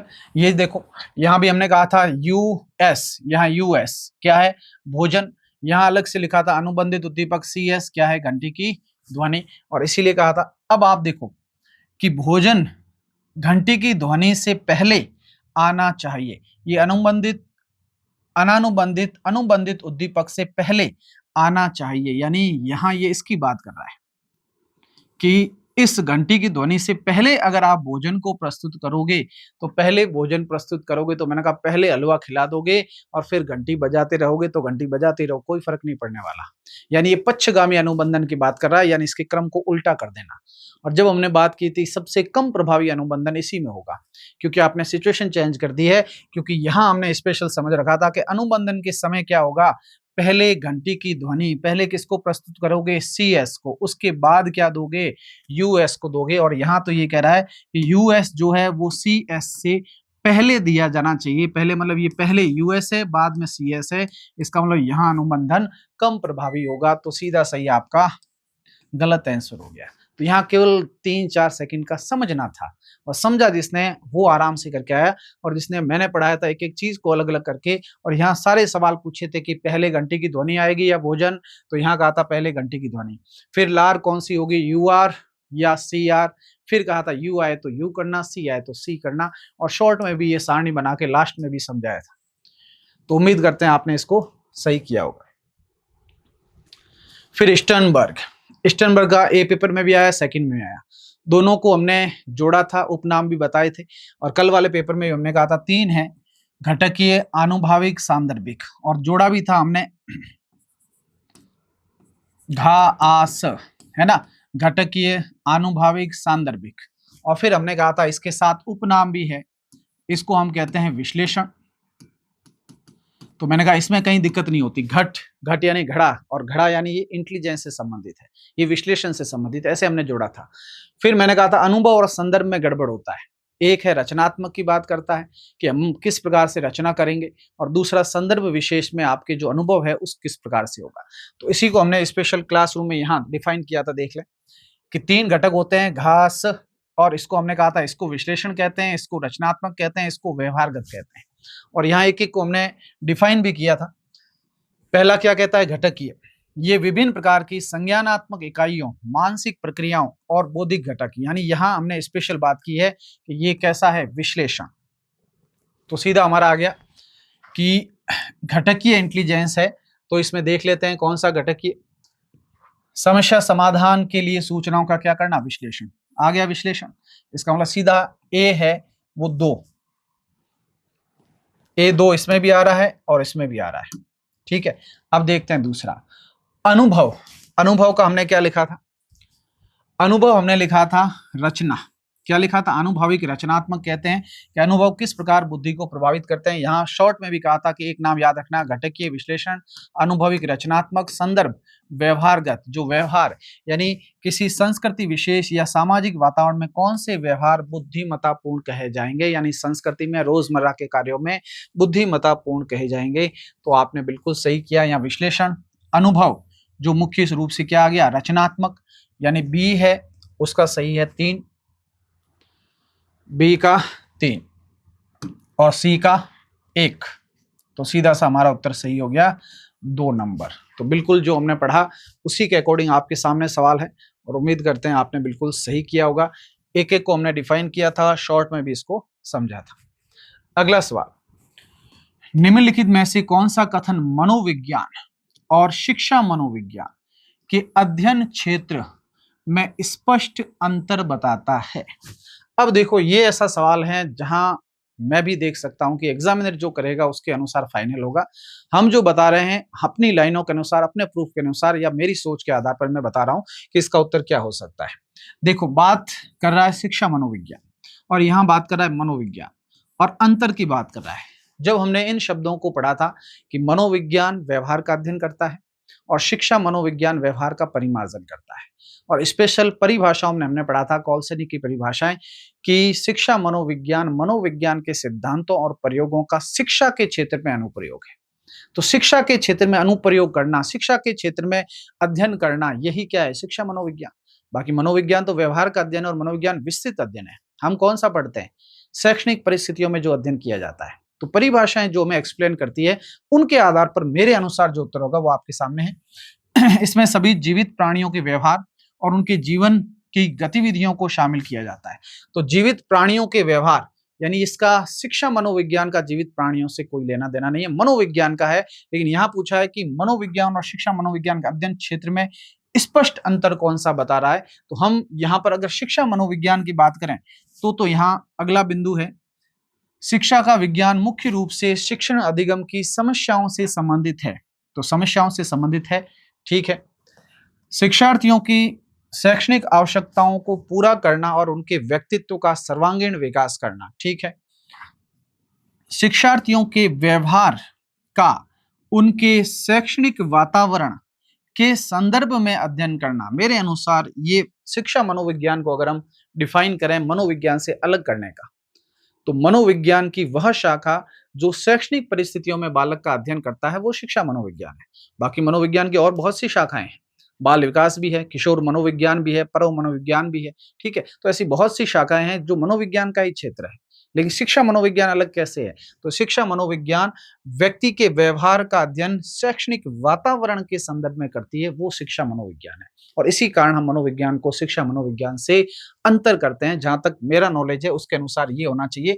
और मैंने परिभाषाओं में भी कहा था, जैसे कॉलसैनिक कहता है कि शिक्षा मनोविज्ञान मनोविज्ञान के सिद्धांतों और प्रयोगों का शिक्षा के क्षेत्र में अनुप्रयोग है। तो शैक्षणिक वातावरण में अध्ययन करना ये इसी लाइन को डिफाइन कर रहा है। इसीलिए हमने यहाँ कहा था और अर्थ भी पढ़ा था कि मनोविज्ञान व्यवहार का अध्ययन करता है, शिक्षा व्यवहार में परिमार्जन या सुधार करता है। स्टीफेन भी कहते हैं शिक्षा मनोविज्ञान शैक्षिक विकास का क्रमबद्ध अध्ययन है। यानी ये सारा जो है वो शैक्षणिक वातावरण के संदर्भ की ओर इंगित कर रहे हैं। स्किनर भी कहता है कि शैक्षणिक परिस्थितियों में मानवीय व्यवहार का अध्ययन किया जाता है, वो शिक्षा मनोविज्ञान कहलाता है। तो इसके आधार पर मेरे अनुसार ये होना चाहिए। बाकी एग्जाम में हो सकता है, कोई और कर सकता है, लेकिन इसके अनुसार ये उत्तर होना चाहिए। अगला सवाल, ये सवाल भी अब कल वाले पेपर में भी आया। ये वैसे शिक्षण विधियों का होता है और इसको स्पेशल एसएसटी की शिक्षण विधियां जब करवाई थी तो मैंने ब्लूम टैक्सोनॉमी में स्पेशल करवाया था और सारी चीजें अर्थ भी लिखा था, उनके शब्दार्थ भी लिखे थे, कौन से शब्द किस में आते हैं। तो देखते हैं कौन सा है। मनोविज्ञान में हमने ये नहीं करवाया, सीधी बात है। मनोविज्ञान में हमने ये शिक्षण का लिया ही नहीं है, तो मनोविज्ञान वाले पार्ट में इसको हमने मनोविज्ञान के संदर्भ में नहीं कराया। लेकिन शिक्षण विधियां जब सामाजिक की पढ़ाई थी उसमें ये सारी चीजें आई है। तो निम्नलिखित में से कौन सा समालोचना चिंतन कौशलों के अंतर्गत अवबोध क्षेत्र, कल भी पूछा था सवाल, वो भी अवबोध के संदर्भ में था और ये भी मुख्य रूप से अवबोध के संदर्भ में है। तो सबसे पहले अवबोध की जब भी बात आती है, क्रमबद्ध करना, ये अवबोध में आता है। अनुप्रयोग, अनुप्रयोग तो खुद है, एप्लीकेशन वो खुद ही है, इसका मतलब ये इसमें अवबोध में नहीं आता है। फिर आता है मुख्य रूप से निष्कर्ष निकालना, निष्कर्ष भी नहीं है, लास्ट में मूल्यांकन करेंगे तो निष्कर्ष आएगा। वर्णन करना, ये इसी में आता है, अवबोध में आप चीजों का वर्णन कर रहे हैं, ये भी इसमें आता है। पहचान करना, ये ज्ञान में आएगा, ज्ञान में हमने कहा था प्रत्याभिज्ञान, प्रत्याभिस्मरण, पहचान करना। फिर व्याख्या करना, व्याख्या इसी में आएगा। इसका मतलब हमारा सही उत्तर है केवल ए, डी और एफ, बिल्कुल सही है। फिर अगला सवाल मनोविश्लेषण, और इसको भी थोड़ा सवाल को घुमाया, लैंग्वेज में देखना थोड़ा सा, क्योंकि बच्चा क्या है प्रत्यक्ष अप्रत्यक्ष प्रक्षेपी अप्रक्षेपी में उलझ गया, तो उसने गलत कर दिया, वरना उसने बिल्कुल सही किया है। पहला सही किया होगा, दूसरी लाइन है उसको अगर सही ढंग से नहीं समझाए तो गलत किया, वरना सही ढंग से समझ के किया तो सही है। दो कथन है। मनोविश्लेषण सिद्धांत हमें यह बताता है कि मानव व्यवहार का एक बड़ा भाग अचेतन प्रेरकों, लिखा अवचेतन है लेकिन अनकॉन्शियस माइंड यानी अचेतन की ही बात करता है, अचेतन वर्ड ही है, ठीक है, अनकॉन्शियस इंग्लिश वर्ड दिया है। तो इसने कहा प्रेरकों द्वारा नियंत्रित होता, तो ये तो लगभग सबने सही किया होगा कि ये कथन बिल्कुल सही है, क्योंकि सिगमंड फ्राइड कहते थे 90% अचेतन है और केवल 10% चेतन है।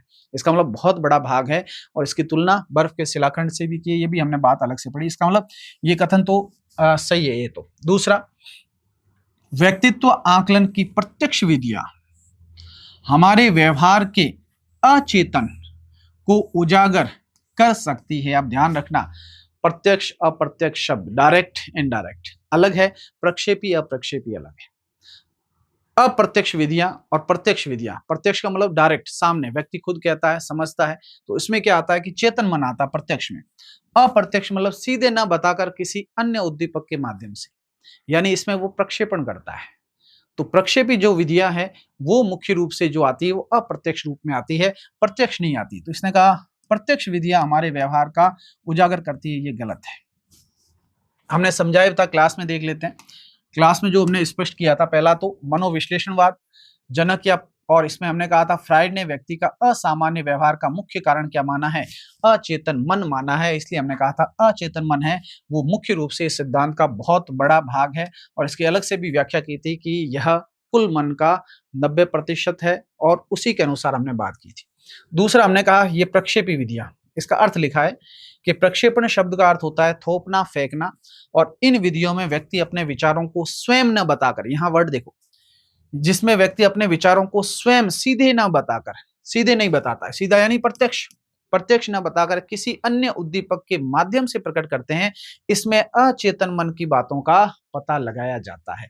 तो अचेतन मन की बातों का पता लगाया जाता है, वो प्रत्यक्ष नहीं है, अप्रत्यक्ष रूप से, सीधा ना बताकर किसी अन्य उद्दीपक के माध्यम से बताते हैं। इसका मतलब ये हमारा कथन गलत हो गया, ये सही है। तो देख लेते हैं कौन सा है। ए सही किंतु बी गलत है। बिल्कुल आराम से समझना था शब्दों को, बाकी वही आया जो आपके सामने है पढ़ा हुआ। ये प्रश्न भी अधिगम का पहले ही अर्थ और अंतर जब बताया था, स्पेशल सवाल पूछ के मैंने आपके सामने स्पष्ट किया है। देखते हैं क्या है। अधिगम व्यवहार में स्थायी परिवर्तन है। तो पहली लाइन ही की थी कि अधिगम क्या होता है, आपने कहा था लर्निंग होती है। तो मैंने कहा अभी तक ये कह रहे हो, लेकिन अब आगे से कहना कि अनुभव और प्रशिक्षण द्वारा व्यवहार में होने वाला स्थायी परिवर्तन है, वो क्या कहलाता है? अधिगम कहलाता है। तो ये लाइन मैंने कहा ध्यान रखना। दूसरी चीज, परिपक्वता की प्रक्रिया के कारण होने वाले परिवर्तन अधिगम व्यवहार की श्रेणी में आते हैं। तो ये नहीं आते हैं, क्योंकि स्पेशल हमने देखो पहला लाइन शुरू करते हमने कहा था व्यवहार या व्यवहार की क्रियाओं में अनुभव व प्रशिक्षण के द्वारा होने वाला स्थायी परिवर्तन अधिगम कहलाता है। फिर स्पेशल हमने लिखा था निम्नलिखित परिवर्तन को अधिगम में शामिल नहीं किया जाता। इनको हम अधिगम में शामिल नहीं करते। किसको नहीं करते? दवाइयां, मादक पदार्थ, थकान, परिपक्वता और मूल प्रवृत्ति। ये लिख रखा है यहाँ परिपक्वता, और इसकी कंडीशन अप्लाई मैंने कहा था कि ये सारे कारक से होने वाले परिवर्तन अधिगम नहीं कहलाएंगे, लेकिन ये सारे कारक अधिगम को प्रभावित करेंगे, प्रभावित करते हैं, लेकिन इस पे परिवर्तन जो होता है उसको अधिगम नहीं कहते। तो ये स्पेशल नोट लिखा के भी हमने नीचे स्पेशल क्लास में लिखा था कि ये सारे कारक से होने वाले परिवर्तन को अधिगम में शामिल नहीं किया जाता, लेकिन ये प्रभावित करते हैं। तो इनसे इसने क्या लिखा है कि होने वाले परिवर्तन अधिगम की श्रेणी में आते हैं? तो नहीं आते हैं, क्योंकि हमने स्पेशल लिख रखा है कि इसको अधिगम में शामिल नहीं किया जाता। तो सीधा हमारा उत्तर हो जाएगा 95। ए सत्य है किंतु बी असत्य है। क्लियर? बढ़ते हैं आगे। अब्राहम मैस्लो का कल भी सवाल आया था, आज भी सवाल है। बिल्कुल लैंग्वेज पढ़ा है तो बिल्कुल आपने सही किया है।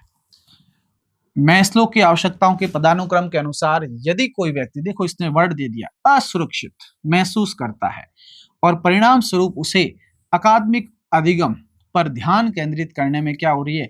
कठिनाई हो रही है। तो ये किसका उदाहरण है? अब शारीरिक तो है नहीं, असुरक्षा महसूस कर रहा है, तो इसका मतलब शारीरिक की बात नहीं कर रहा है।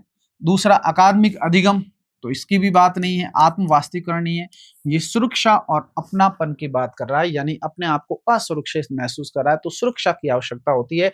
हमने स्पेशल डायग्राम बना के कहा था कि शरीर, सुरक्षा, स्नेह और सम्मान, और फिर आत्मसिद्धि, और कहा था कि सुरक्षा यानी पहले व्यक्ति है भोजन, पानी, आवश्यकता, ये मिल गई तो अब सुरक्षा की सोचेगा कि मैं सुरक्षित रहूंगा कि नहीं रहूंगा। रहने के लिए मकान चाहिए, खाना है तो रेगुलर चाहिए, एक दिन नहीं हमेशा के लिए मुझे भोजन की व्यवस्था हो जाए, तो सुरक्षा की व्यवस्था हो जाए। तो ये उदाहरण देकर भी हमने इसको लाइन वाइज समझाया था। तो सुरक्षा और अपनापन है जो मुख्य रूप से इसमें आता है। फिर अगला सवाल, शैक्षिक मनोविज्ञान के क्षेत्र से संबंधित नीचे दो कथन दिए गए, देखते हैं कौन से कथन है। शिक्षक की अभिक्षमता एवं शिक्षण में किए गए किन्हीं भी नवाचारों के मापन अधिनियम प्रक्रिया के मूल्यांकन में सम्मिलित किया जाता है। ठीक है, अधिगम प्रक्रिया के मूल्यांकन के अंतर्गत तत्काल प्रतिपुष्टि और परिणामों का ज्ञान शिक्षार्थी की प्रेरणा को बढ़ाता है। देखो दो कथन दिए गए हैं, यहाँ ऊपर तो लिखा है शिक्षा मनोविज्ञान, लेकिन बैंड वर्ड वो डिफाइन जो कर रहा है वो शिक्षण अधिगम प्रक्रिया में मूल्यांकन को कर रहा है। अब यहाँ एग्जामिनर पर थोड़ा सा डिपेंड रहना पड़ेगा कि इसने जो मूल्यांकन लिया है उस मूल्यांकन प्रक्रिया में इसने FASA या मैं कह दूं समेटिव असेसमेंट, फॉर्मेटिव असेसमेंट को मूल्यांकन में शामिल किया है, तो ये दोनों कथन है वो सही है। और अलग इसने शिक्षण अधिगम प्रक्रिया को अलग माना है और मूल्यांकन प्रक्रिया को अलग माना है, तो इसमें दूसरा उत्तर वो हो सकता है। मैं अपने अनुसार चलता हूं, तो अपने अनुसार ये है कि शिक्षण की अभिक्षमता है, क्योंकि मूल्यांकन की जब बात आती है तो मापन और मूल्यांकन दोनों, यानी मूल्यांकन में गुणात्मक और मात्रात्मक दोनों परिवर्तन सम्मिलित रहते हैं। तो इसमें शिक्षक की रुचि है, अभिरुचि, अभिक्षमता, अभिवृत्ति, सारी चीजें आ जाएगी। इसका मतलब इसमें इसको सम्मिलित किया जाता है, यानी ये कथन सही है। दूसरा, अधिगम प्रक्रिया में तत्काल प्रतिपुष्टि और परिणामों का ज्ञान। तो इसमें अगर हम फॉर्मेटिव असेसमेंट को लेते हैं तो उसमें हम कहते हैं कि मूल्यांकन पहले दिन से शुरू हो जाता है और बच्चे को प्रतिपुष्टि, निदान, उपचार, सारी चीजें जो मूल्यांकन में सम्मिलित रहती है कि बच्चे ने सही किया, नहीं किया, और सही किया तो उसको प्रतिपुष्टि तत्काल दी जाए ताकि गलतियों का पता लगे और फिर उनको पहले निदान और फिर उपचार के परिप्रेक्ष्य में खोजा जाए। तो हम कहते हैं कि ये दोनों कथन है वो मुख्य रूप से सही है। तो हमारा जो मुख्य रूप से सही हो जाएगा दोनों कथन। इसमें थोड़ा सा डिपेंड रहना पड़ेगा आरपीसी पे, वो क्या मानता है। मेरे अनुसार ये है, बाकी इसमें चेंज हो सकता है। ग्राहम वॉल्स के अनुसार सृजनात्मकता की अवस्थाओं के बारे में कौन सा कथन सही है? अवस्थाएं 4, और स्पेशल मैंने 4 लिखा ही, कहा भी था कि पिछली बार सेकंड ग्रेड में इनमें से 1-1, 2-2 सवाल आए हैं, तो थोड़ा ध्यान से देख लेना। अवस्थाओं की मेन विशेषताएं, चारों की अलग अलग विशेषताएं बताई, उपनाम भी बताया, जोड़ के भी याद करवाया, हिंदी इंग्लिश दोनों, और हिंदी में मैंने कहा था अलग अलग देता है, इंग्लिश वर्ड याद कर लेना। ठीक है, तो अब देखते हैं। वह अवस्था जिसमें व्यक्ति समस्या को समझने का प्रयास करता है वह तैयारी की अवस्था होती है। तो सही है, यानी समस्या को समझना शुरू कर रहा है, वो तैयारी कर रहा है, समस्या को परिभाषित करना, तैयारी करना, तो ये बिल्कुल सही है। दूसरा ये कह रहा है सत्यापन अवस्था वह समय समाप्ति चरण है जिसमें किसी भी गतिविधि में शामिल नहीं होता।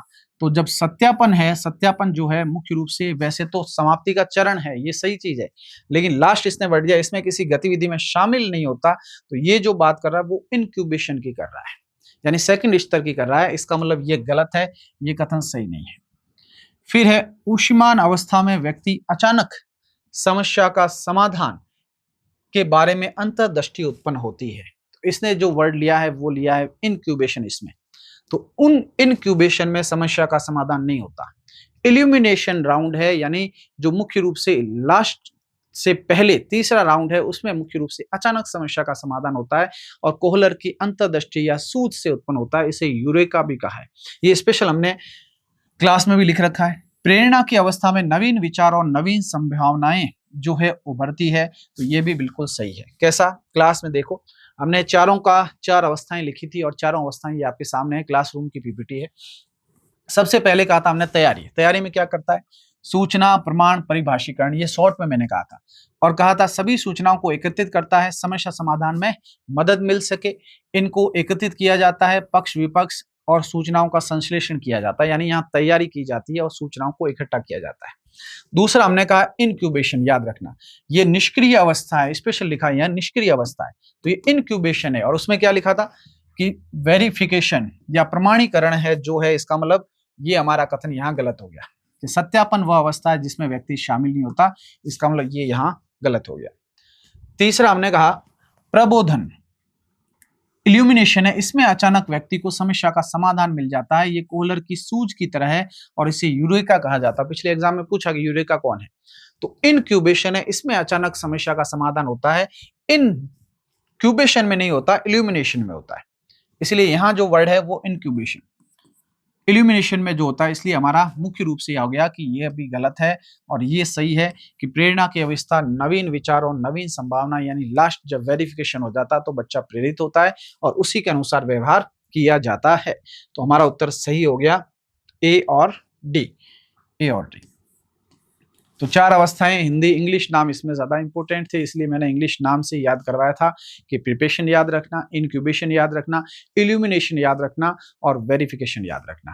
तो उन्होंने जिन्होंने इन शब्दों को देखा और समझा है और सही ढंग से याद किया, उन्होंने बिल्कुल सही ढंग से आंसर दिया है। फिर अगला आ गया, निम्नलिखित में से कौन सी क्षमता मेयर और सेलोवे द्वारा प्रस्तावित संवेगात्मक बुद्धिमत्ता के एकीकृत मॉडल में शामिल नहीं है? तो इसने 4 मुख्य रूप से मेयर और सोलोवे ने बात की है। पहला है संवेगों का आकलन करना, आत्मसात करना, प्रत्यक्षीकरण करना, संवेगों को समझना। प्रत्यक्षीकरण करना है, समझना भी अंडरस्टैंडिंग है, आत्मसात भी आता है, आकलन करना असेसमेंट करना ये नहीं आता है, तो ये इसमें मुख्य रूप से सम्मिलित नहीं है। लास्ट सवाल समायोजन का, और समायोजन में चारों जो युक्तियां हैं, चारों हमने जो वर्ड पढ़े हैं उन्हीं वर्ड के अनुसार है। प्रक्षेपण की बात की गई है, प्रतिगमन की बात की गई है, उदातीकरण की बात की है, डिनाइल की बात की गई है। तो हमने चारों को समझा था कि प्रक्षेपण फेंकना, थोपना, आरोपित करना, स्वयं की गलती से दबाव और दूसरों या बाहरी वातावरण पर क्या करना है, थोपना है। तो सीधा सा देख लेते हैं कि प्रक्षेपण है, इसका मतलब अपनी सोच को दूसरों पर आरोपित करना। तो हमने कहा है आरोपित करना, फेंकना, थोपना, ये फेंकना, थोपना, आरोपित करना। दूसरा है प्रतिगमन। प्रतिगमन का मतलब जो हमने लिखा वो देख लेते हैं।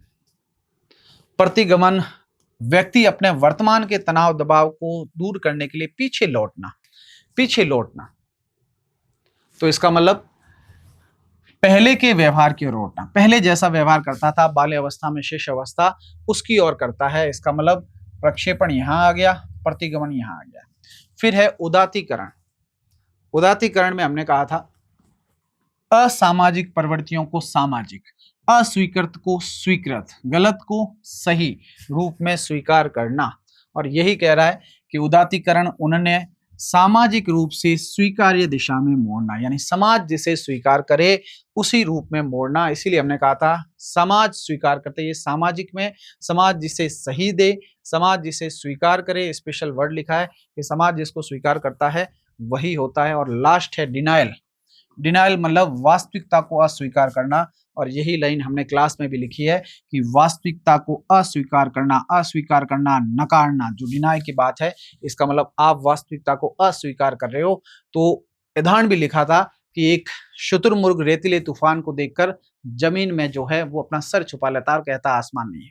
एक 40 साल की महिला ये कहती है कि मैं तो 18 साल की हूँ। इसका मतलब ये वास्तविकता को क्या कर रही है, अस्वीकार कर रही है, डिनाइल। तो सीधा हमारा उत्तर आ गया।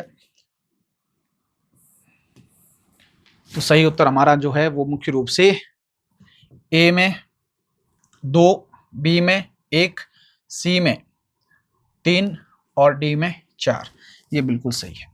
तो उम्मीद करते हैं आपका पेपर अच्छा हुआ होगा। 1-2 सवाल में कंफ्यूजन है, मैंने बता दिया कि मेरे अनुसार ये है, हो सकता है उन सवालों में डिफरेंस कर ले। बाकी लगभग अगर आपने 80% 90% अपने पाठ्यक्रम में से आए हैं उनको भी अगर सही कर लिया तो काफ़ी हद तक आप पॉजिटिव है। उम्मीद करते हैं पेपर अच्छा हुआ होगा। धन्यवाद।